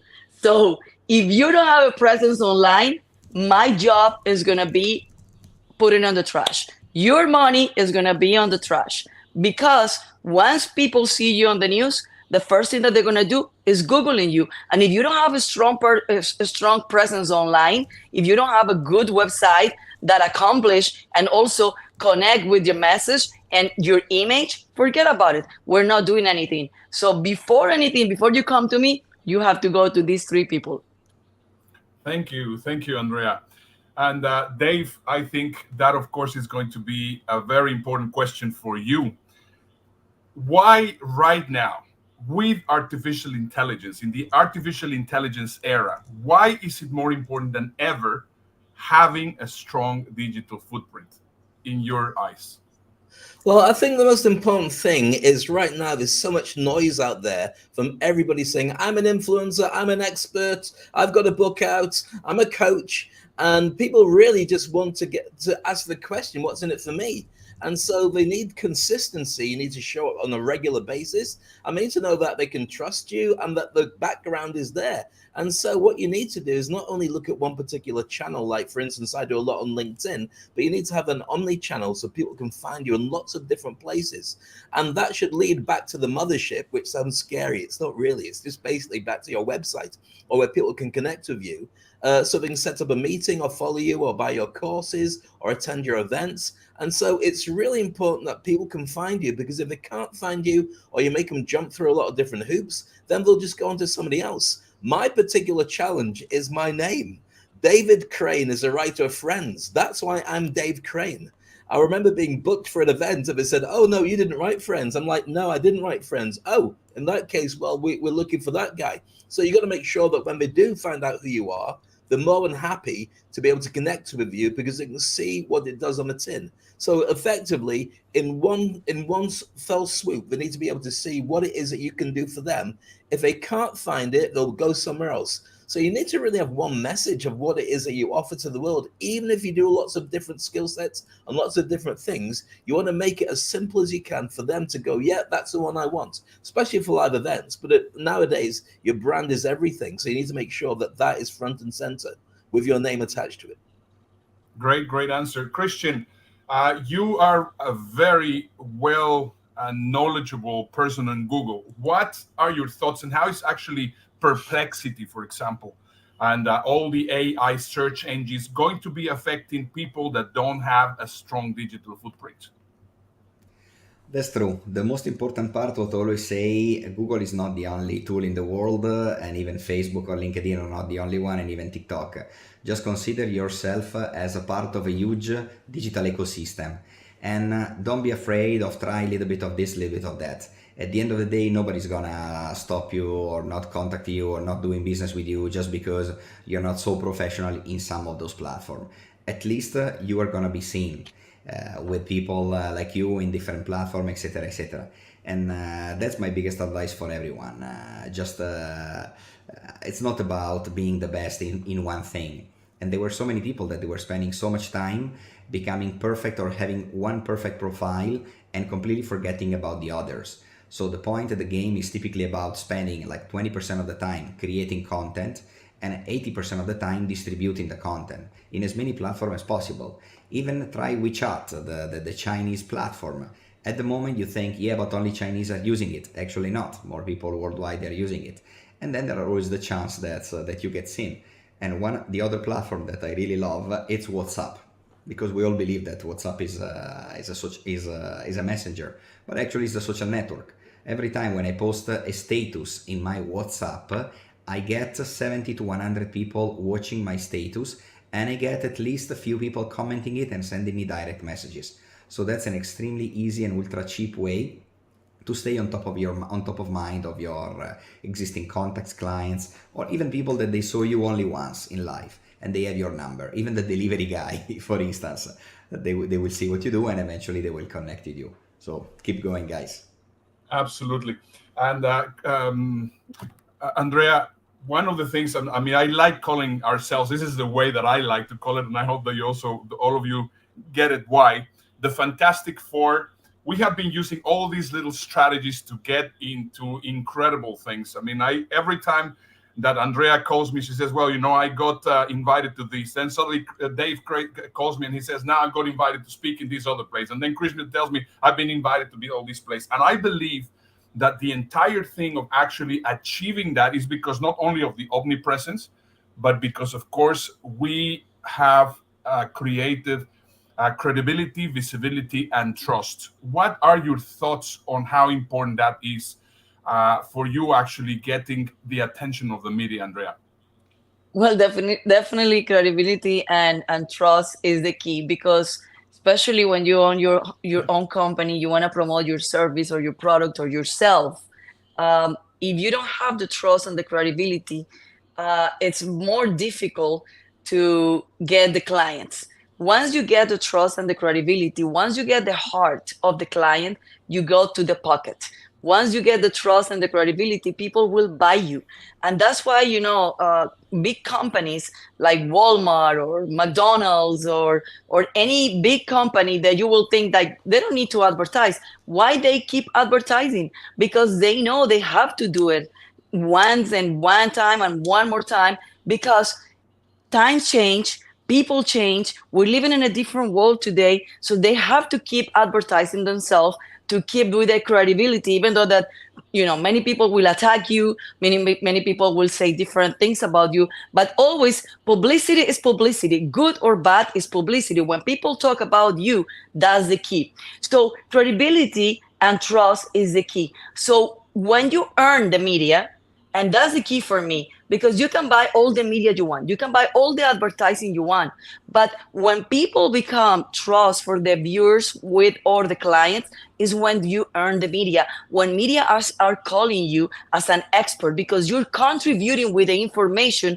that people need. When you are solving a problem, an issue, you're becoming in need of whatever community needs or whatever issue it's around or whatever is a breaking news, and you're contributing with the information. So you're becoming not only a trust for the community, but you trust for the media. And when people see you on the media, on the news, they see you completely different than when they see an advertising from you, because they know when it's an advertising, you're paying for that. But when you are on the news, that's priceless.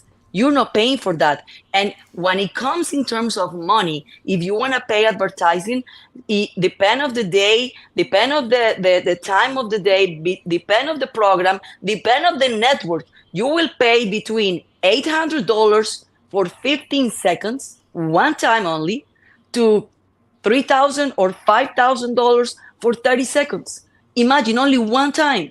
But if you are on the news, you are only either paying either the PR, like me, or if you learn how to navigate media, And if you know what media wants and what media needs, and once you connect with the media and you have all the platform that David and Ernesto and also Christian are building for you, once you have that and you become like an expert for the media, once you have that credibility, is priceless, because people will just Google you and find you not only as an advertising, but they're going to find you as somebody that media trusts. And when they know media trusts you, they will trust you right away. So that is priceless.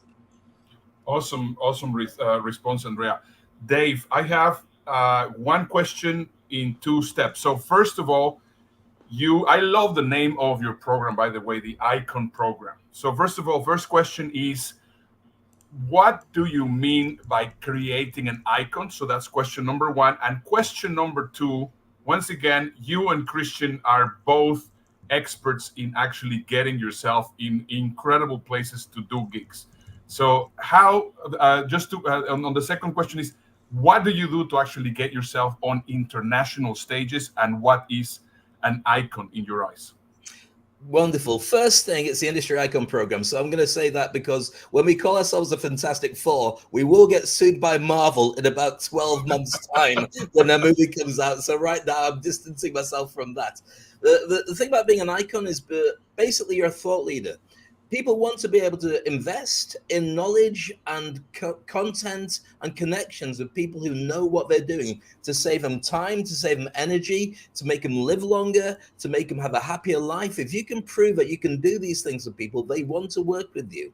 And so the way to do that is you need to be able to create content or create some kind of vehicle that people can connect with you. So thinking about it, when you actually position yourself as an icon, people will see you as the expert in what you do, and there's evidence for that. Now, how do you go about doing that? Well, you can create membership groups, you can create a consultancy so people know how to connect with you, drive a podcast, be a sponsored ambassador for other people's brands. You can organize events, you can mentor, you can coach, you can get a book out there, which makes a big impact, do seminars, retreats. You can be online with training courses and streaming. You can also do PR for other people or write content for other people, run a mastermind group, or even create systems that you license out to other people. Once you've positioned yourself as an expert, then people want to work with you. And there's 2 factors for being paid. First one is the impact of the job you do, and the second one is how cheaply you can be replaced by somebody else. So you want to narrow down that focus so you really are respected as the best in what you do. Even if it's a bit weird, you want to make sure you've got an audience and you know your target audience, who they are and what they're looking for, but that's very important. So the second question, I've completely forgotten. So you have to tell me again. The second question was, how can people actually get international speaking gigs? So it's a difficult challenge to think about how you can get international. Remember, the first thing is anything that's being streamed like this is international. Now, when it comes to event organizers, generally they'll work with people who will guarantee the credibility and the consistency of what they're looking for from somebody. So what that means is they're going to say, who's already international? Now, it's basically, how do you start the ball rolling, the chicken or the egg? So you want to be able to build up that credibility. Start doing anything you can for free just to be seen. But the most important part of it is to make sure you've got evidence and proof and optics. So record when you speak, record your bits on stage. I would always say video it so you can take screenshots, get testimonials from all the organizers, and put together a media kit that you can share. So when people are putting together an event and looking for speakers, they have a list of anybody they can Google, but they really want to know that you've already done it before. So you're not asking, please, please, please, can I get there? What you're saying is, I'm already there. So even if you're not already there, get as much proof as you can. Get it for free, put it together, and then replace it with better content as you get. Anywhere you are in the world, you are international already. You've got to make sure that the rest of the world and other places see that as well. And so it is a long struggle, but it can be done very quickly. But when you do get there, make sure you let people know on LinkedIn and other profiles that you are traveling to do stuff. Even if you're going on holiday, do something there, do a live, call it international, and that starts the ball rolling, because it's all smoke and mirrors. The people that we all turn around and go, wow, they're amazing, half the time they're not, and we have no idea what they're going to do next. So why not you? My phrase is jump and grow wings on the way down, and every single person can do that. Calculated risks, and you're better than you know you are, and you are actually better. And it's all about the perception of other people. So go out there and do it. Got to start somewhere. Why not start now? I absolutely love it, because I agree 100% with you. Everything is about the proof. And once again, it doesn't matter if you are a really good speaker or not. If you have the proof, that is actually going to be helping you. Christian, you do the same thing, but a little bit more. You're more going to the training part. You achieved something that until now, well, both of you have done it in different ways. You went to the World Economic Forum. Give us some crazy ideas on how you have actually managed yourself to speak in places like Saudi Arabia and Iran and the World Economic Forum. So those things that you only save for our Fantastic Four group before we get sued by Marvel, how do we do it? All right. I would say that simply be everywhere, be online, be bold. But in real life, how can we create emotion in our audience? Because that's what event organizers, they want. They don't want people that knows. The world is full of people that knows. They want people that they can communicate and they can get the audience crazy about what we say. And that is not always come with knowledge. One simple thing that I always mention is that because I'm Italian and everyone believes that Italians, we eat pizza every day or almost every day, which is actually true, I use a lot of similarity with pizza. Even though I'm a professor, I'm teaching even at master MBAs, etc., I still like to use a lot of Italian humor. And that's something that in the professional sphere, very few people are doing it. So at the beginning, somebody may think that this is a little bit crazy, it's not professional, etc. But at the end, that's what it comes with the be bold. And we know Gary Vaynerchuk, it was the first one swearing a lot on video, on camera, on events, etc. And before him, it was considered absolutely a big no. But he proved everyone else to be wrong, because he was the one that got hooked and got the biggest gigs in the world. And about training as well, I'm not limiting myself with the traditional training where we all go through school, university, college, etc.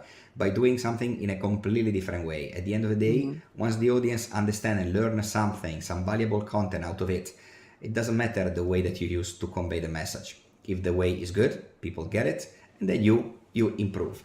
And then obviously one big way that started serving me a lot a few years ago is when I decided to write a book.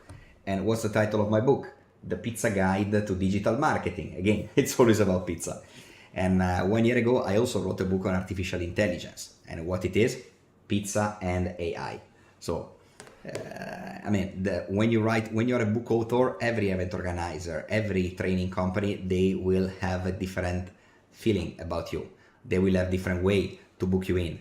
And then make sure that at the end of every session, even you get some video testimonial from people. Because once you show this to any event organizer or training organization, you're going to get the door open immediately. And I was the youngest person working for Informa, the largest training company, public listed from the UK, that is working internationally, to deliver trainings. Every single Informa trainer were former managing director, CEO of the largest organization in the planet. And I started doing it literally when I was not even 40 years old. Without one of those super massive CV. But they got me because I was effective. So I was not so famous back in the days, but I was effective. And that's what helped me grow in the ladder of being recognized as a trainer, becoming a thought leader. I was participating a lot. And one last thing, because so many years ago, I was the first person promoting the first concert of David Guetta in Abu Dhabi, the most famous DJ in the world, and I was researching about him. For me, it was amazing that he's been always a very talented DJ, even back in the days when he was young. And when people, they were not paying him to play in nightclubs, etc., he was sitting there waiting that some other DJ was missing or there was some opportunity, and he was playing even for free. Why is that? Because it was his passion.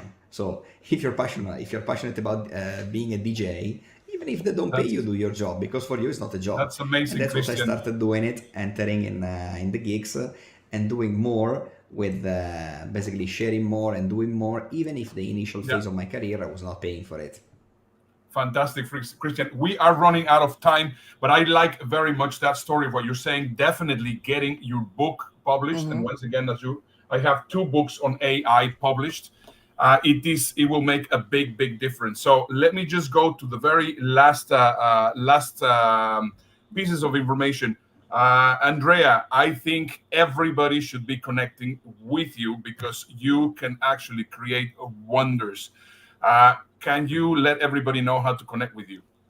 Yes, they can find me on social media as Andrea Gomez News in Instagram, or Andrea Gomez Houston in Facebook. But the easiest way is just go to my webpage. It's andreagomez.tv as a television, andreagomez.tv. And you can find me, we can connect, you can register on my website.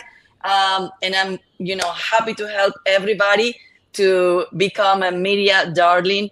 It's, unfortunately, we don't have enough time. It's like a TV time. We don't have enough time. We're running out of time. But definitely we can help you guys after this virtual conference. If you guys register on my website, once I have your name and your full information, we can contact you guys after that. That is fantastic. Dave, you absolutely are somebody that needs to be connected with. You're super easy to find, but anyway, where would you like people to connect with you?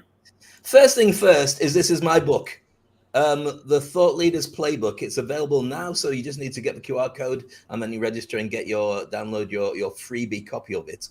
To connect with me, the easiest way to do it is do it on LinkedIn, and that's Dave Crane Dubai. But I have a WhatsApp group that everyone's invited to join as well. I'll drop this into the comments later too. But if you go to speakonstage.com/4u, you'll find it. Speak on Stage is my brand. And I didn't tell you, but I'm doing a gig at Vatican in about 2 or 3 weeks. So when I talk about how to get yourself gigs and get yourself out there, somebody must have noticed. So the stuff that this incredible group is talking about really works. So follow it, guys, and you'll find out exactly how it can work for you as well. Absolutely. And Christian, 35 seconds, where can they contact you? There we are, in the QR code down there, which goes to farioli.com. There you will find the links to my best-selling books, social media, etc. Follow all of them, get to contact me, and looking forward to speak more and to connect with more of you guys. Fantastic. And for me, well, I mean, as we were saying, we are really doing this stuff. We are making sure that we're getting everywhere online. We're getting gigs all over the place, following the story of getting into credibility and trust. I would love to help you. If you're a speaker, here you can see my domain. Book an appointment with me, bettercallernie.com. And if you are into AI, please go to Amazon and do yourself a favor and get yourself either the AI Whisperers Code or the AI-powered productivity. And with that, Donna, we made it right on time. Eva, we made it right on time. You know that you can always count that we're going to be exactly on the dot. Well, this panel is fire. Yes. There are so many comments, from our virtual auditorium, from our global audience, just really appreciating the value that you all have provided. All the tips and nuggets. Andrea, it's so good to see you again, and all of the tips on getting on the news. I was with Ernesto's team and with Donna, painting Las Vegas red, if you call that, that way. Was it 5 days, Ernesto? Yeah, it was like a week. Yes, on a branding trail. So I love what you guys do. I love how you elevate expertise and speakers, and creating visibility for people so that they can grow. I call it being a category of one. Not even having a competition, because you're so on the top of your game.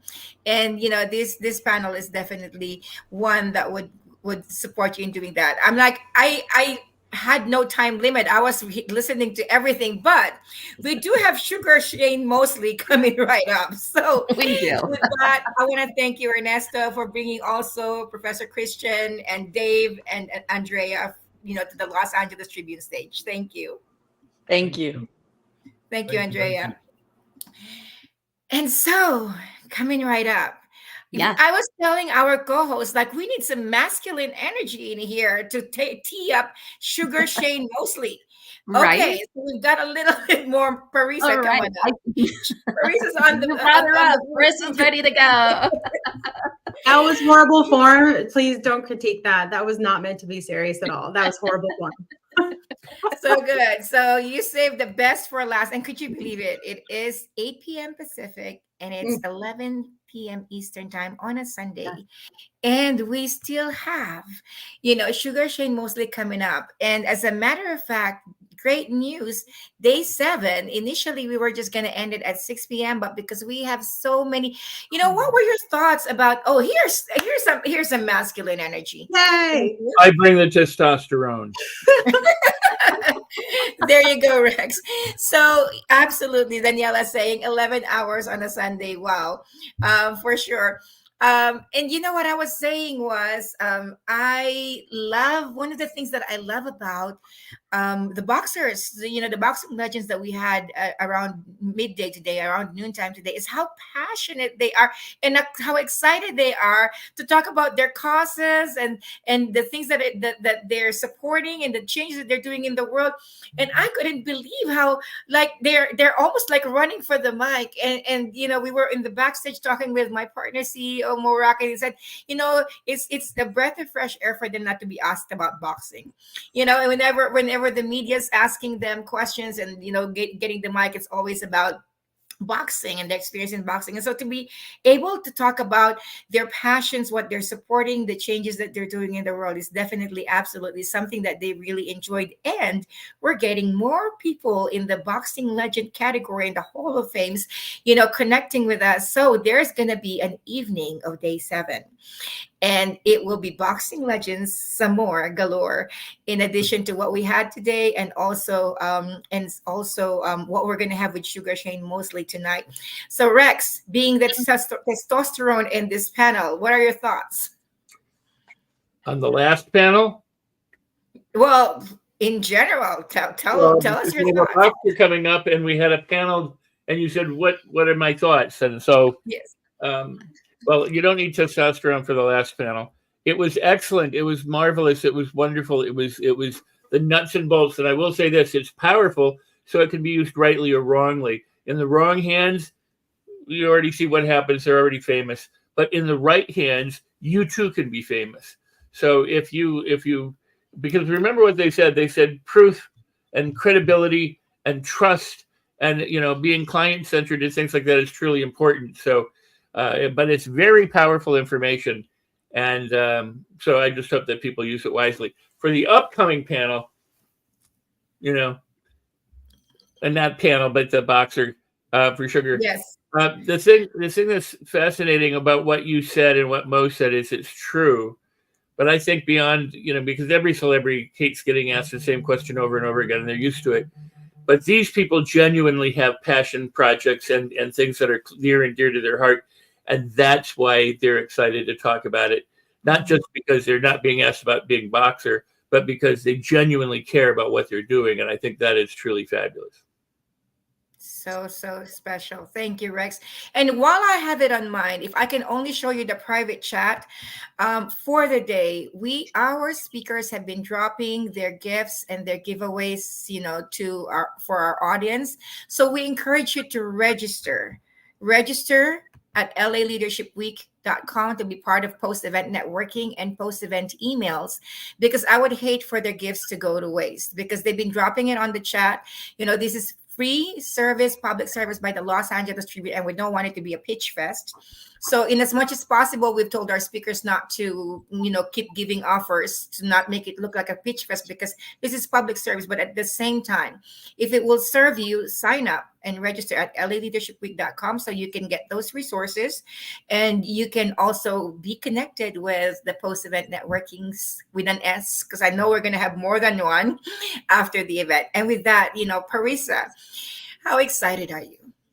Okay, I am so excited. So, little history. I grew up with all of these boxers through my dad, and seeing his excitement for the lineup for all of the boxers that are just showing up this week on this program has me excited, because I'm like, this is amazing. Because something I had mentioned a little earlier today was that this is where we get to really experience the person versus the persona that really we've connected with always in the past, right? And so it's the person that's sharing from the passionate place with their charities and what they're up to and what is in their world aside from boxing or in addition to boxing, or their history or their career within it. So I'm excited for that, because I really always appreciate getting to know the person and the persona, but mainly the person. So good. I love that, the person and the persona. I love that you made that distinction. Thank you for that, Parisa. Donna. Yes, even today and over the last couple of days, there have been so many amazing pieces of information. I like to look at things, how they connect and interconnect, and the threads. So, a few minutes ago, Rex was talking about, really getting yourself known and to be famous. But we want to be famous for the right reasons, which is to be well known for your craft and making the world a better place.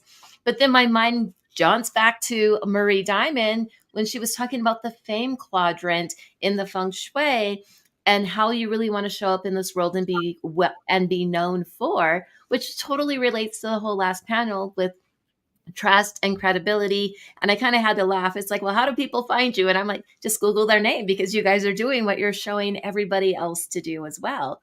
But another fun common thread that I've been seeing is we've been talking about the Moral Compass book and on integrity throughout this week as well, which is a book by Mo Rock with the Los Angeles Tribune. Dr. Joe Vitale did the foreword, but that international leadership panel we just had on this evening talked a lot about those principles, such as authenticity and honesty and consistency and accountability and respect, which all leads to ethical leadership.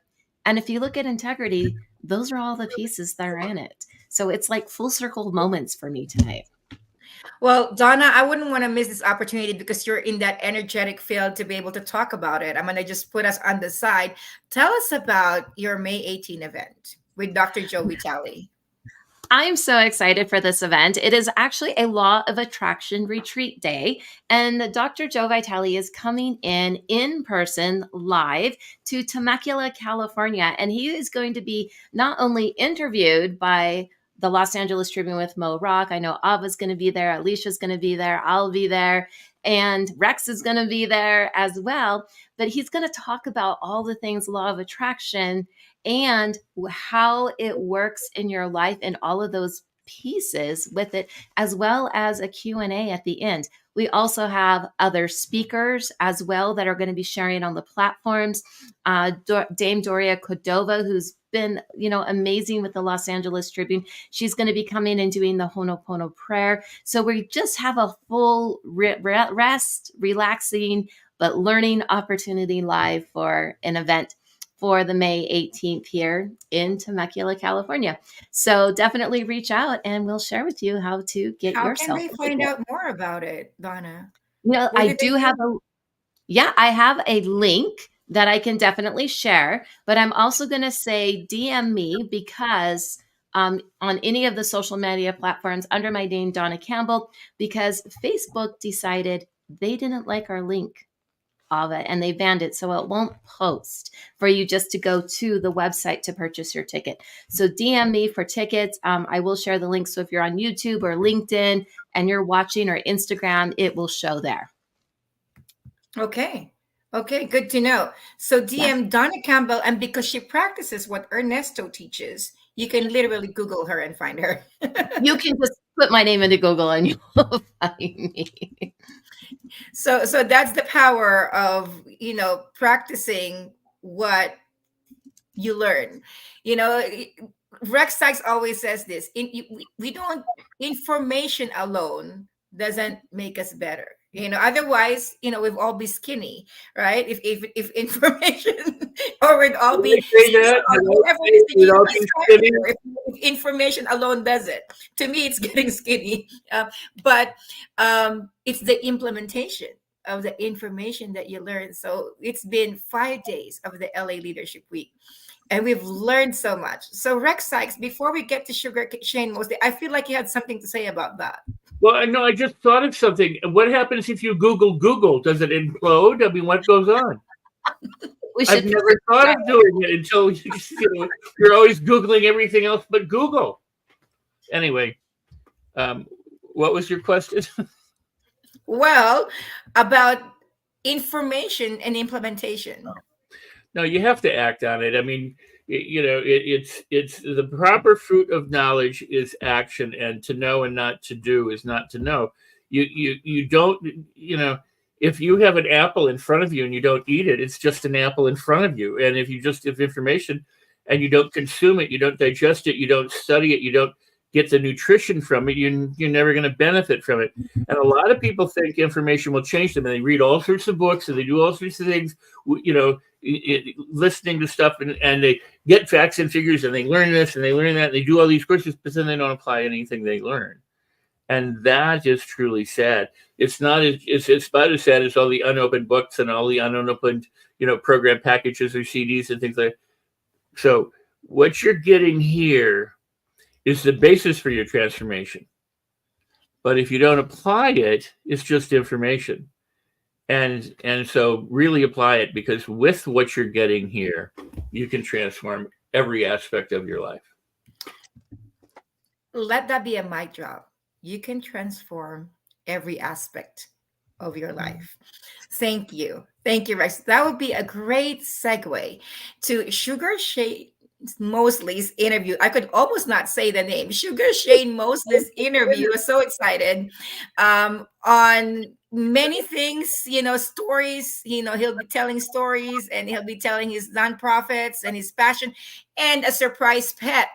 So there gets to be a surprise pet, because we've been playing with the pet back on the green room. So that's going to be introduced to you. But before that, we're going to pause for a commercial, and we'll be right back. Sir Kaya Redford with Sugar Shane Mosley. We'll be back.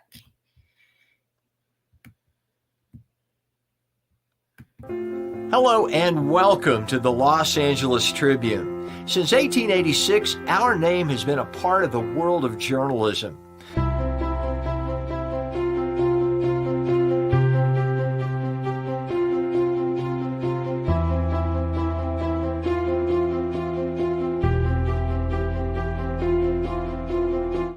We have earned a reputation for being a publication that practices integrity, authenticity, and responsibility. For general inquiries, contact today. Thank you on behalf of the Los Angeles Tribune team. Hello and welcome to the Los Angeles Tribune. Since 1886, our name has been a part of the world of journalism.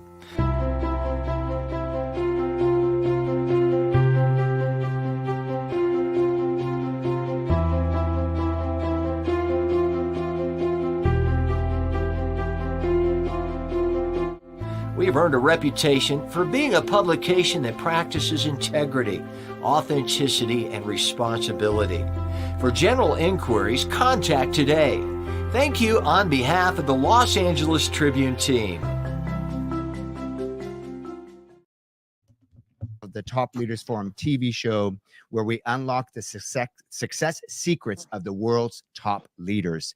And one of them, who is very soon to be receiving a President's Lifetime Achievement Award from President Biden, is the incredible Pete Rivera. Pete Rivera, just so you know, is a humanitarian, a philanthropist. He's working with presidents of countries throughout West Africa. We're talking Liberia. We're talking Sierra Leone. He is also a former boxer, which is what we're kind of getting into the topic of today. And he literally has pulled all this together. Would you believe we're going to have most of the biggest, most world recognized boxing champions in the history of boxing, at least in our modern era, who are going to be joining us at the Los Angeles Tribune Leadership Week. And he has literally pulled all this together. I would like to say he's my new brother from another mother. And we're both redheads. I don't know if you can tell. We both got that little redhead thing going. And we have a special guest, a super amazing, famous, powerful presence in the boxing world that's going to be joining us momentarily. Before we even get into that, Pete, how you doing, buddy? I'm doing good, man. Just happy to be here. Thank you for having us. And man, we're just ready to jump in and talk a little bit about fighting in the ring and fighting out of the ring. Now, if you don't mind, just before we bring in our VIP special guest, that will, when you see him, you'll know he needs no introduction whatsoever, but we're going to give him the proper edification that he deserves as well.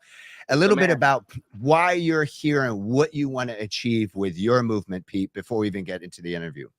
Absolutely. So Rebel Nation Enterprises Incorporated, Americas, Rebel Nation LLC, Africa, and Rebel Nation Rebel with a Cause, 501c3, all work together, pushing humanity forward, trying to bring the Industrial Revolution over to West Africa. The Industrial Revolution has happened throughout the world, but it has not hit Liberia or Sierra Leone. So I'm currently working with President Manabio out of Sierra Leone, as well as President Joseph Boakai out of Liberia. And we're focused on building bridges and dams and ports and bringing them the infrastructure and bringing them, those people have nothing. I mean, power, energy, water, sustainable energy, the waste energy management systems, just a total array of their needs with healthcare, modernized healthcare, and education and ed tech. So we've got to bring them the full gambit and just raise the bar, and really bring them a higher standard of living. Their standard of living just a few short years ago, around 2002, was around 36, believe it or not. It was under 40. They had famine and Ebola and civil war and strife. And, they just kept getting knocked down. And now it's jumped up to about 56. We're hoping to get it up into the 70s, with a little bit of help with a couple more decades. But it's flipped over the last 20 years. They're having a lot more births, a lot less death, and a good surge in momentum in a peacetime. So even though they did have a coup not too long ago, for the most part, it's peaceful now today. Thank you so much, Pete, for the mission, the vision, and what you're doing to make the world an even better place. I myself, the reason why I'm excited about having you on this show and our next guest is I am a success coach for Fortune 500 companies and also humanitarian. We've been working with a lot with the homeless. We have 19,000 people that have been removed off the street in the city of Los Angeles in the last few months under the support of our current mayor, Karen Bass. And then also we work with veterans that suffer from post-traumatic stress disorder, and we're also supporting Thorn, which is Ashton Kutcher's organization for eradicating human trafficking, child trafficking. So one of the things that we do here at the Leadership Week with the Los Angeles Tribune newspaper and also our TV show, Top Leaders Forum, is we're unlocking the success secrets of the world's top leaders. And the man that we're about to bring to you, much because of the influence and the power and the connection and the circle of influence that Pete himself has conjured up with all these world champions in one place. We're going to have a roundtable that's going to be super exciting.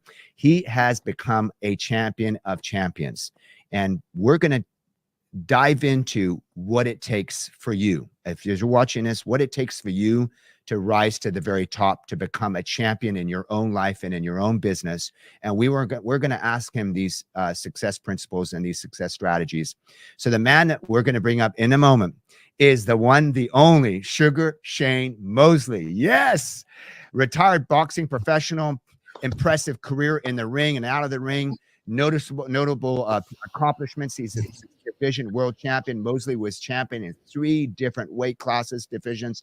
He held titles in the lightweight and the welterweight and the junior middleweight divisions. His wins over Hall of Fame fighters. Mosley defeated boxing legends like Oscar de la Hoya. We're going to talk to him about that fight and how that quantum leaped him to a whole nother level of worldwide notoriety. Fernando Vargas. He also beat Antonio Margarita. He was known and is known as the man with a knockout power. Mosley had this power, recording over 29 knockout victories throughout his career. Longevity, it's one thing to have a great knockout percentage. It's another thing to do it over 20 years. He had a long and successful career competing professionally for over 20 years. That's incredible. fought against top-level competition well into his 40s. Pound for pound rankings, Mosley was considered ranked about the best pound for pound boxing fighters in the world during his time. Welcome to the stage, the one, the man, the myth, not the legend, well, the legend and all of it. Sugar Mosley in the house. Woo-hoo! Hey, how you guys doing out there?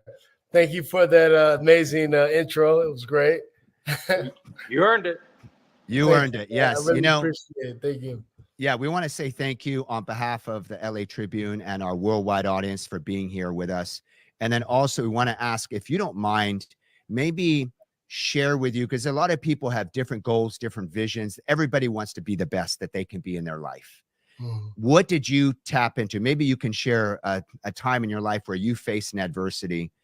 You faced a quantum leap moment. What was a single momentary defining moment in your life that you stepped into where you became, who you are today, and who you've become in your career? Well, I think, I've always been, pretty good at what I've done as a fighter, and believed in myself and believed in what I can do. But I think that when I became Sugar Shane Mosley, when people recognized me as being that fighter, is when I fought Oscar De La Hoya at the Staples Center in 2000. I was already the world champion at lightweight. I defended my title 8 times, all by knockout.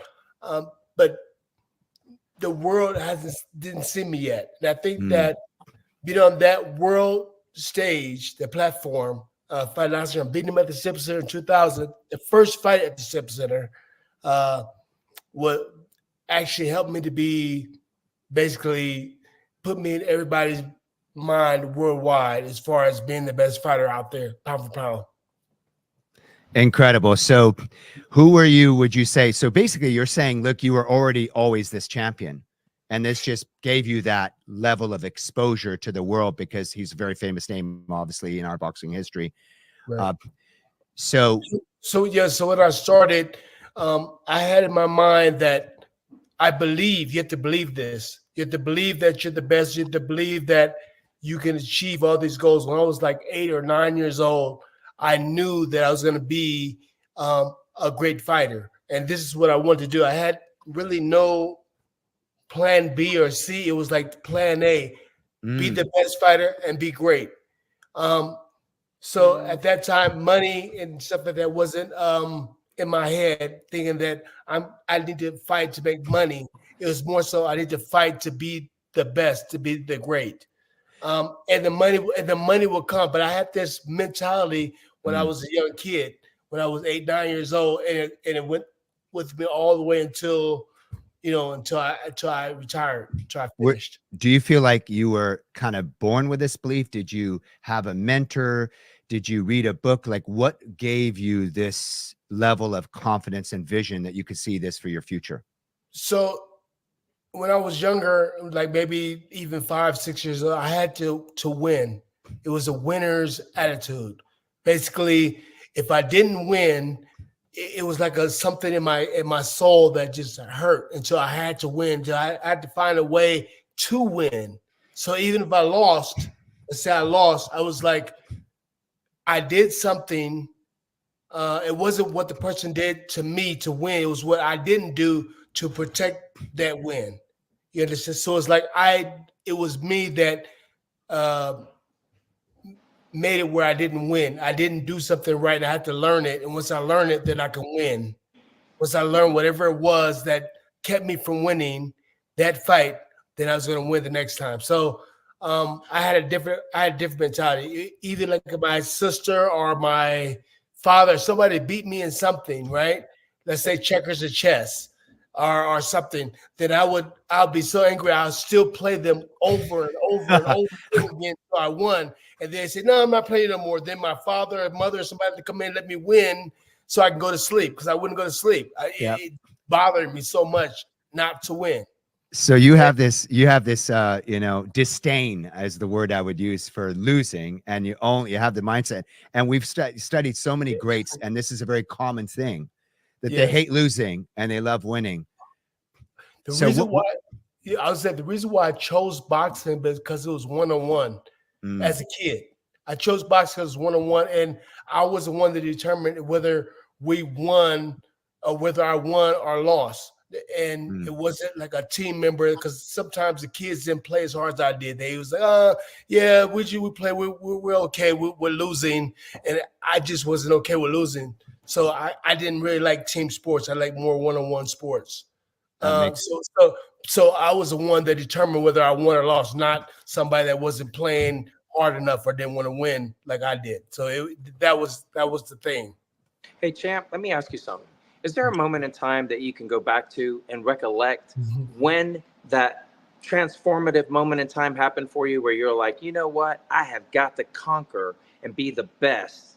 Were you 5? Were you 3? Were you 2? Can you remember? Is there one moment in time where you're like, man, I have to conquer. I have to be the champion. I have to win. What conditioned you to be that way? Can you point to it, or do you it just happened? It's deep within your bones. It was just like that. And my family, everybody knew this. I had to win. So I think like 5 or 6 years. I remember being 6 and going to like this thing called junior police. The kids, you had to be 9 to actually enter. I was 6, and my mother's like, "Don't worry about it. He's okay. He'll be fine." So I went to junior police and did physical education, all that stuff. Right. I actually won the trophy, first place, beating all the 9-year-olds and some of the 12-year-olders. Ran around like I did like 100 push-ups, 100 setups in a minute.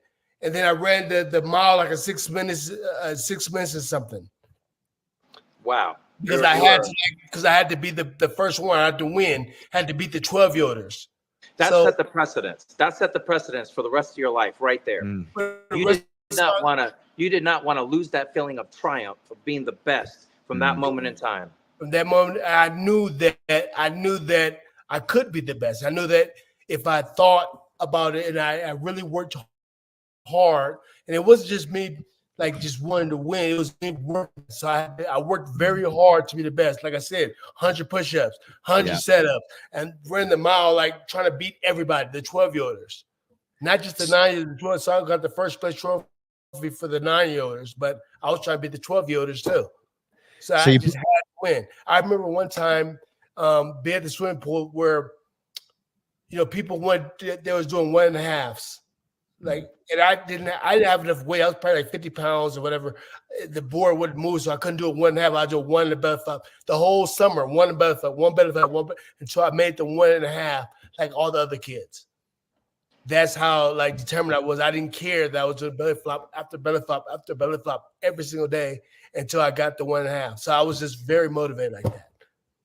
So when go for it. Go ahead, Pete. So just to round it out, like to answer your question, Kaya, before, the reason he was able to jump up in weight class and not only be the champion at the lower weight class, but take on the golden boy of boxing, the beloved guy that everybody loved, and he went after him and he beat him and he took his title on a higher weight class. The reason he was able to do it, he's been doing it his whole life.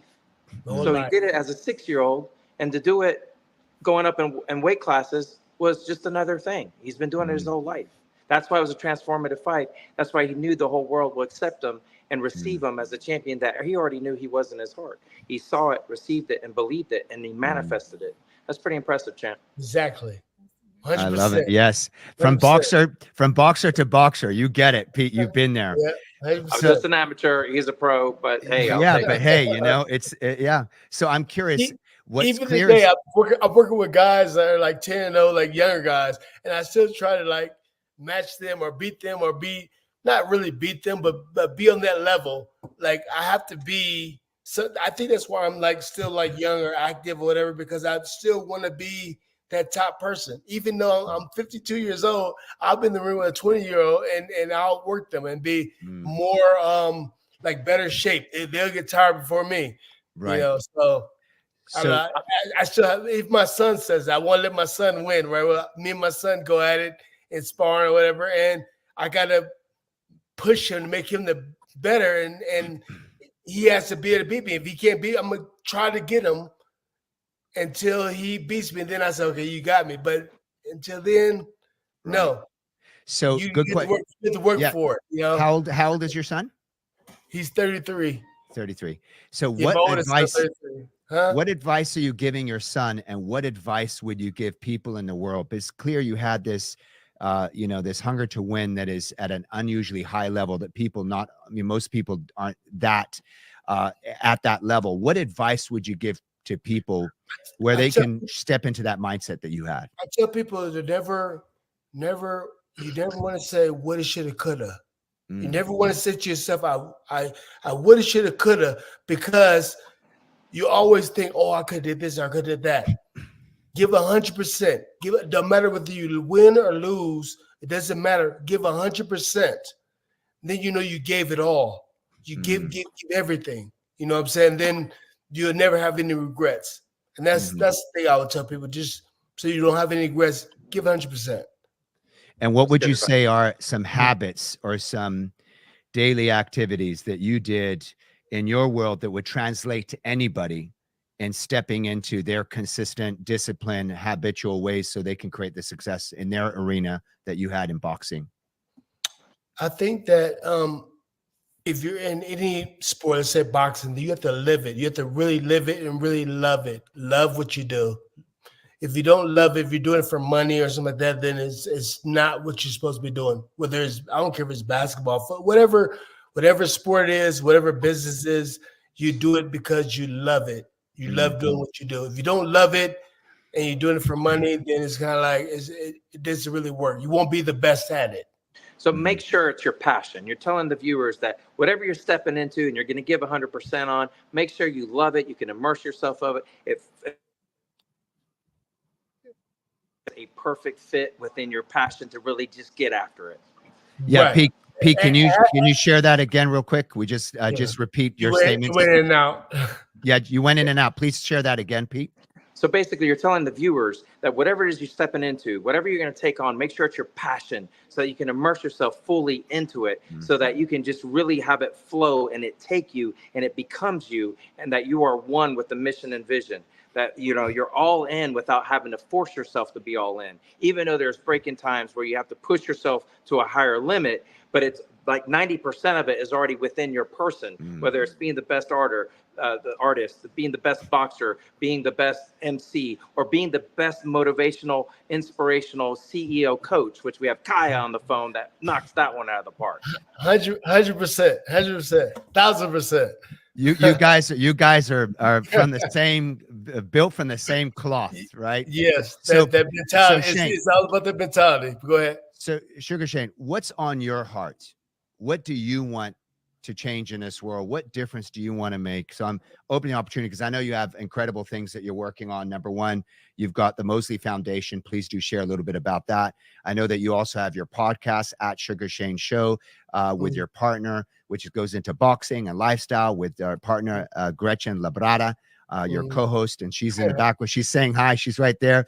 If you want to get ripped and shredded, you need to be coached by her. I think she's based out of Puerto Rico, but I could tell you on Zoom, she can get you ripped and shredded. And by the way, Sugar Shane, you also have someone else's part of the household you got there.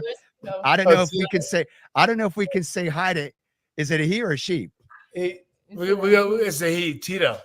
I didn't know for that. I want everybody to guess. I want everybody to guess if there's someone in Sugar Shane's home right now, residence where he's at, called Tito. I want you to guess who you're going to meet. If we're blessed enough to meet. Let me say it and get a. All right, everybody guess. Who are you going to meet right now? You think you're going to meet? Who's Tito?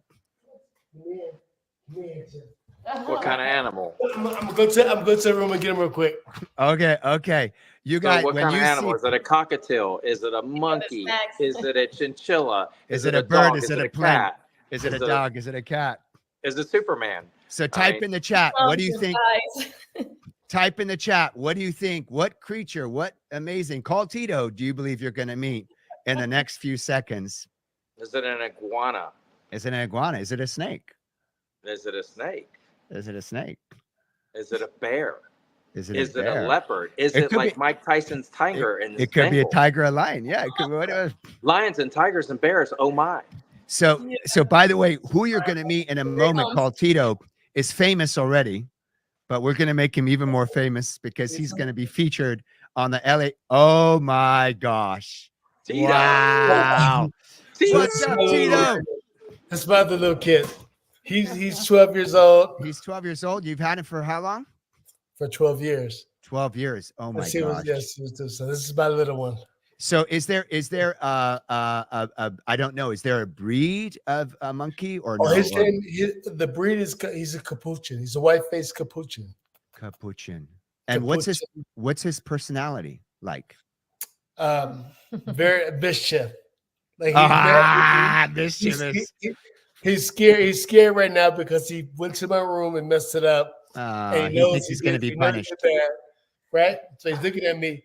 He's looking at me to see if I'm mad or not because. But you kiss him. I kiss my cat all the time, so I don't know if you kiss him. Oh, there you go. He's reassured now. All right, so Sugar Shane, I know that you have something on your heart that we. By the way, really want to thank you for being here and gracing us, and for Pete literally creating and bringing this whole round table together. I know you have big things on your heart. You want to make a difference in the world. Please do share about your Mosley Foundation and also about your podcast at Sugar Shane Show. And by the way, I don't know if we can put that in the chat too. So yeah, the Mosley Foundation was created for my sister. Well, me and my sister, because when I was 16 years old, I got into an accident with my nephew, and he passed away. And we created this foundation, Mosley Love Foundation. Yeah. So my nephew's name Diamond Johnson, and so it's basically this foundation is for the needs and assistance of people in undeserved communities that can't afford things, and we give them toys, turkeys, do fun kids drive and stuff like that. And also we feed the homeless and take care of the homeless and the people out there that need help. Are you based in LA, Sugar Shane? Right now I'm based in Puerto Rico. Oh, Puerto Rico. I was just going to be. I'm in Puerto Rico now but I do live in, my family is from Pomona. Oh, Pomona. Okay, perfect. Pomona, California, which is LA County. So LA County, I am there. My sister, my father, and everybody. Right now I'm in Big Bear. I'm in San Bernardino County. Oh, nice. Big Bear. Are you, do you ski or do you snowboard? I'm a snowboarder. So I ride. Dude, you're a snowboarder. I'm a snowboarder. I picked up snowboarding at 49 years old. I'm 51 now. Oh yeah. And, I'm 51. Dude, you're a snowboarder. That's amazing. How long have you been snowboarding for? I started snowboarding probably like in 2002, 3. Nice. Yeah. So for a long time. That's like 20 years now. But I stopped because I'm too old. Right. I'm 52. You're 51. I'm 52, right? Not bad. Hey, what month is your birthday? I'm September 7th. September. Okay, I don't know what zodiac that is, but yeah. It's a Virgo because I'm September 4th, baby. You boom, Virgos. We get along with Virgos. So please share, Sugar Shane. Please share about you have a boxing program, something coming up June 15, 16. So yeah, I'm doing the boxing program with the Mosley Foundation, and this is like a boxing class where people are coming to learn. The kids are coming to learn how to, to box, the jab, the right hand, and do it with Sugar Shane Mosley.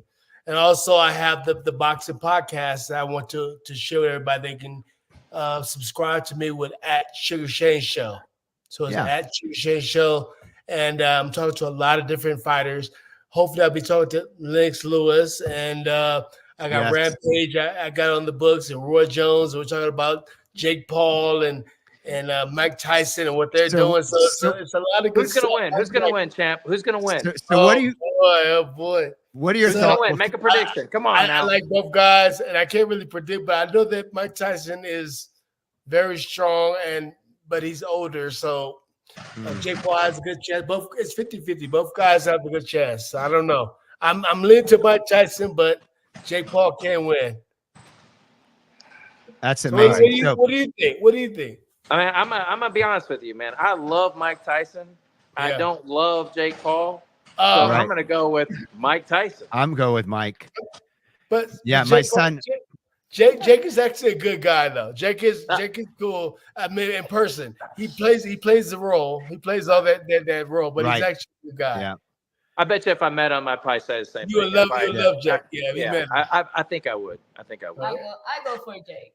And she goes for Jake. Oh, you go Jake. Okay, so are we? Who are you voting for, Shane? Huh? Who are you going with? Mike, right? He said he liked both guys. I think I like both guys. I'm really friends with Jake because I actually trained Jake. You know, a long time ago. I was actually a trainer. You have the inside scoop right there. Yeah. So he's very strong. He's fast, but you know, Mike is Mike. If you had to, let me ask you this: if you had to place a bet, if I place a bet, I probably have to go with Mike. Yes, there you go.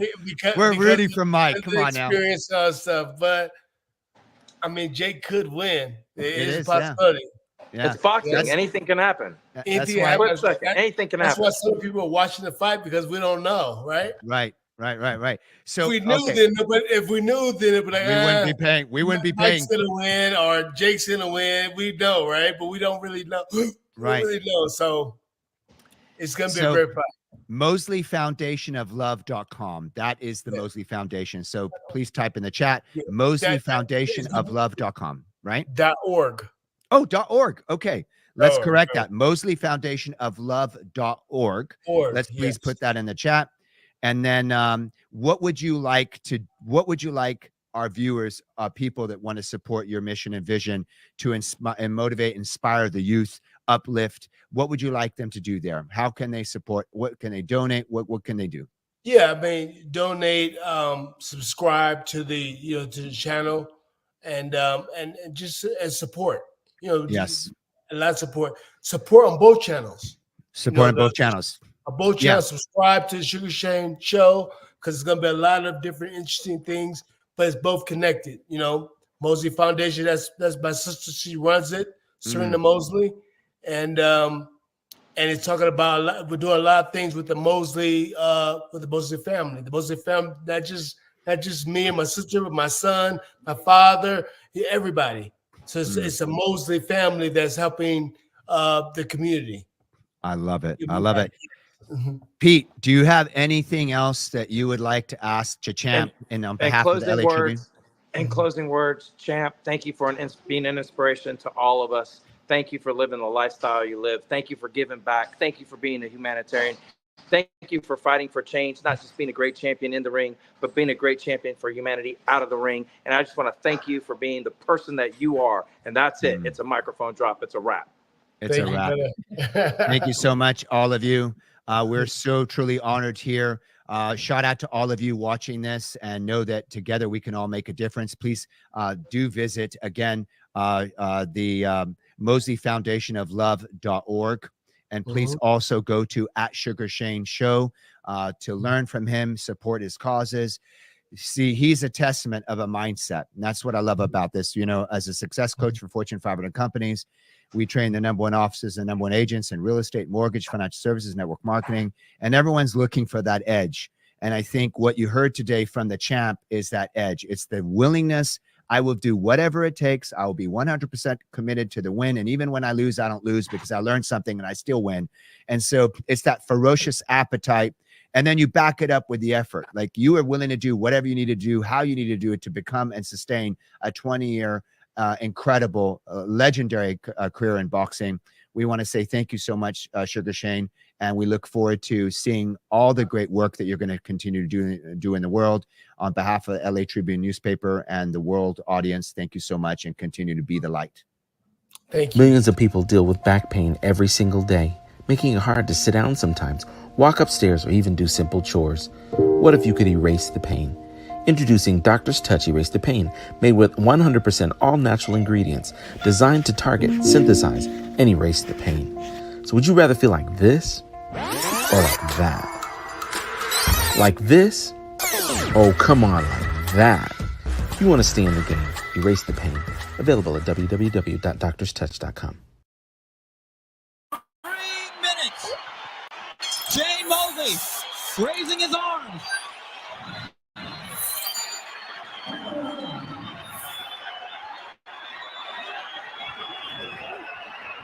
What do they got?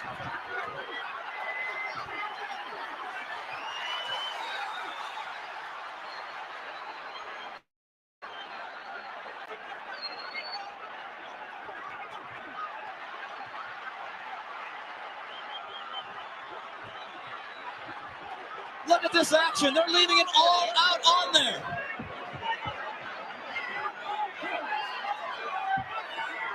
And there seems to be some moisture in the middle of the ring on that logo.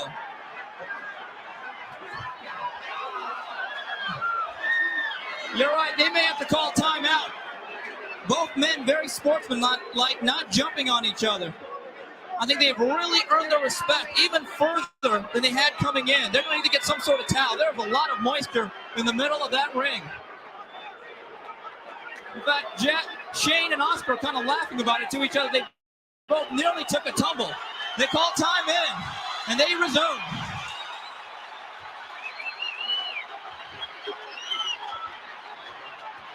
Good right hand by Shane Mosley. Another right hand by Mosley.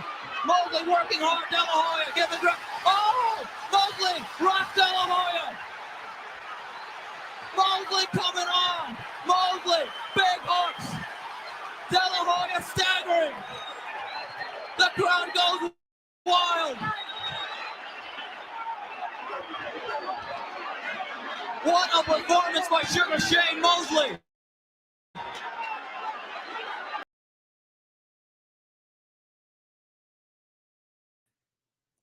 And there you see it. Wow, history being made. This has just been an incredible, I don't know, what could you call today? Blockbuster day of the greatest. And you know, again, different genres. The LA Tribune constantly bringing you the best of the best. Ava Manuel, our editor-in-chief, Parisa, Donna, Kaya, and the entire LA Tribune family. Alicia, worldwide. Woo, woo. We are the champions. We are the champions. I think Kaya likes boxing. You know what? I like boxing. We got Eric Swanson in the house saying, great job, Kaya. You know what? It's great job, all of us. It's the team. And you know what's amazing is we're not even done for this. We've got even bigger interviews coming up tomorrow and the next day. We've got we're scheduling Larry Holmes. We've got Riddick Bowe. Riddick Bowe beat Evander Holyfield twice, right? And I think of all American boxers, he's was the only undisputed American boxer for a long time. So we've got super excited to bring him on stage as well. And I don't know, I'll just give it back to Ava and the team. Well, Kaya, you are the master of knowing who's coming next. You know, I know that we're working out things with Larry Holmes.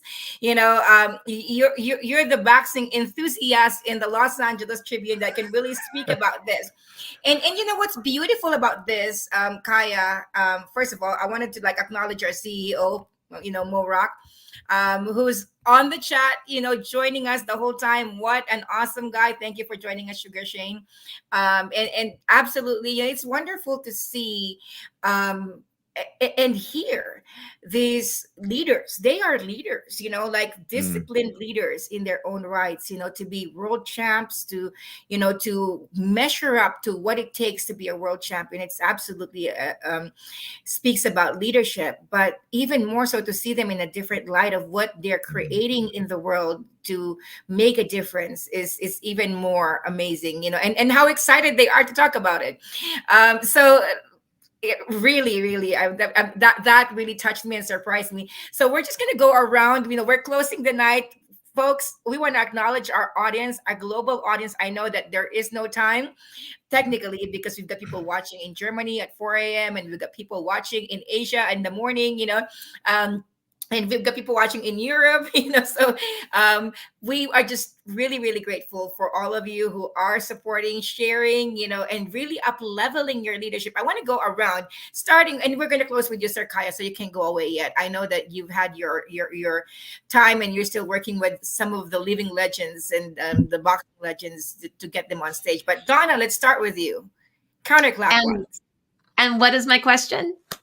Oh, just to how, you know, how is it today and what are they looking forward to tomorrow? Oh my gosh, today was phenomenal. And I've been here all day, whether I was on the front end or the back end. Tomorrow is going to be even better because we are going to be kicking off with the legendary Sharon Lecter. So I'm always excited. I love listening with her. So I'm really excited to rejoin again in the morning. So good. Parisa Rose. I think one of the really incredible things of having specifically all of these boxers on today and the ones to come is seeing that they've had these really incredible careers, right? And they're still doing things that light themselves up. They're still doing things that they're passionate about. And the whole point of why I'm bringing this up is because it shows that you can be passionate, you can be lit up, you can be doing something you love to do, and it doesn't die. Mm-hmm. You continue to find what lights you up and you continue to pour it into different things. And like, that's really what life is about. Showing up, getting that fire lit and pouring it into something. And it's just been amazing to hear all of them. And I cannot wait for tomorrow. I'm still energized. Let's go. Let's go. And, I know Alicia, our business director in the Los Angeles Tribune, just went down for a little bit. So, Sir Kaya Redford, okay, she's back. Okay, Alicia, She's it's back. your turn. What say you?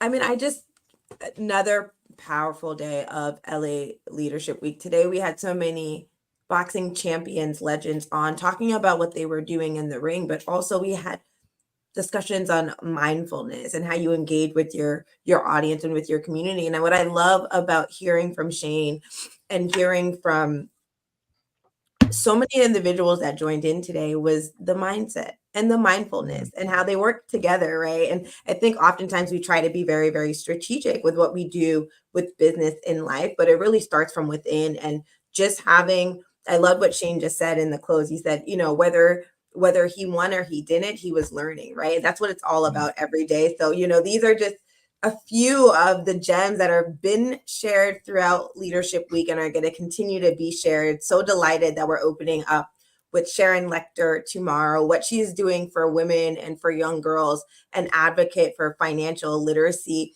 education, and mentorship. It's a message that we heard from the champions today. So many are working with young kids on mindset, right? And what does that mean to be disciplined, to show up in school, to have a routine? So this is what LA Leadership Week is all about. Kaya, to you for your closing remarks.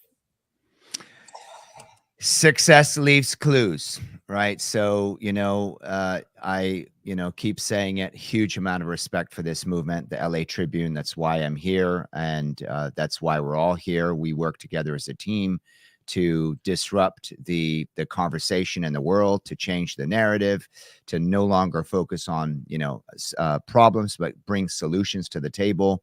And when we interview all these people, they have a lot of things in common, right? These success leaves clues. And so it's just amazing to see how the same mindset that occurs in sports occurs in philanthropy, occurs in humanitarian work. If you look at Kobe Bryant had that Mamba mentality, right? Rest his soul, and his daughter, and he took that into the movie world. And we're all aware he won an Oscar, right? It's the same mentality that was on the basketball court that then was put into the movie industry, and he won an Oscar. And actually, I heard someone was talking about Kobe and saying that his idea, had he been here for longer, was to actually take over Hollywood, to literally dominate Hollywood. And he would have, right? And so it all does start with a mindset. And I'm so appreciative that the LA Tribune is bringing this mindset, this love, this heart to change the world. And there is no other company, there is no other newspaper, there is no other movement that is like this. And we're changing the world together. And I couldn't be happier with the family that I'm part of, that we're all doing this together. So thank you so much. Thank you, Kaya. Thank you so much for, such powerful display of leadership also on your part to take the initiative, attending the Hall of Fame of boxers, and all of a sudden saying we can get them on the LA Leadership Week. That's called leadership. So thank you. Okay, we have the mentality at LA Tribune. Thank you so much, my CEO, Mo Rock. I love that. But in closing, tomorrow is going to be an amazing day. And Alicia, give us a little bit of what to expect, because I know that you've got some panels that are really going to be powerful. I see that we've got some book panels, and we've got, what do we have? We've got some venture capitals. We've got a lot of course, Habitude Warrior has a panel tomorrow on probably speaking, right? Eric Swanson, so tomorrow is going to be amazing, but I would love for Alicia to tee that up. And Dee Woods is going to be here. Yeah, so tomorrow, success leaves clues and leadership comes in many forms. So tomorrow, we have the opportunity to hear from entertainers that have been nominated for Grammys, been on Broadway, our singers, our dancers, our mentors to Hollywood's biggest actors. Tomorrow's about creativity. We have authors that are joining us because creativity and leadership go hand in hand, and believing in your art is a belief in self. And so really, really excited for tomorrow's discussions. Tomorrow is day 6 of LA Leadership Week. We are opening with Sharon Lecter, who is such a pioneer, and we're excited for you all to tune in. And let me tee up also, tomorrow in the afternoon, we are having the master, the trainer globally, of influence, the man who's responsible for negotiations between African tribes and, government, government and between wars, the man who's the author of the book that has been used in universities on influence and persuasion, Dr. Robert Cialdini. So that's coming up tomorrow, and it's going to be a masterclass with Dr. Robert Cialdini.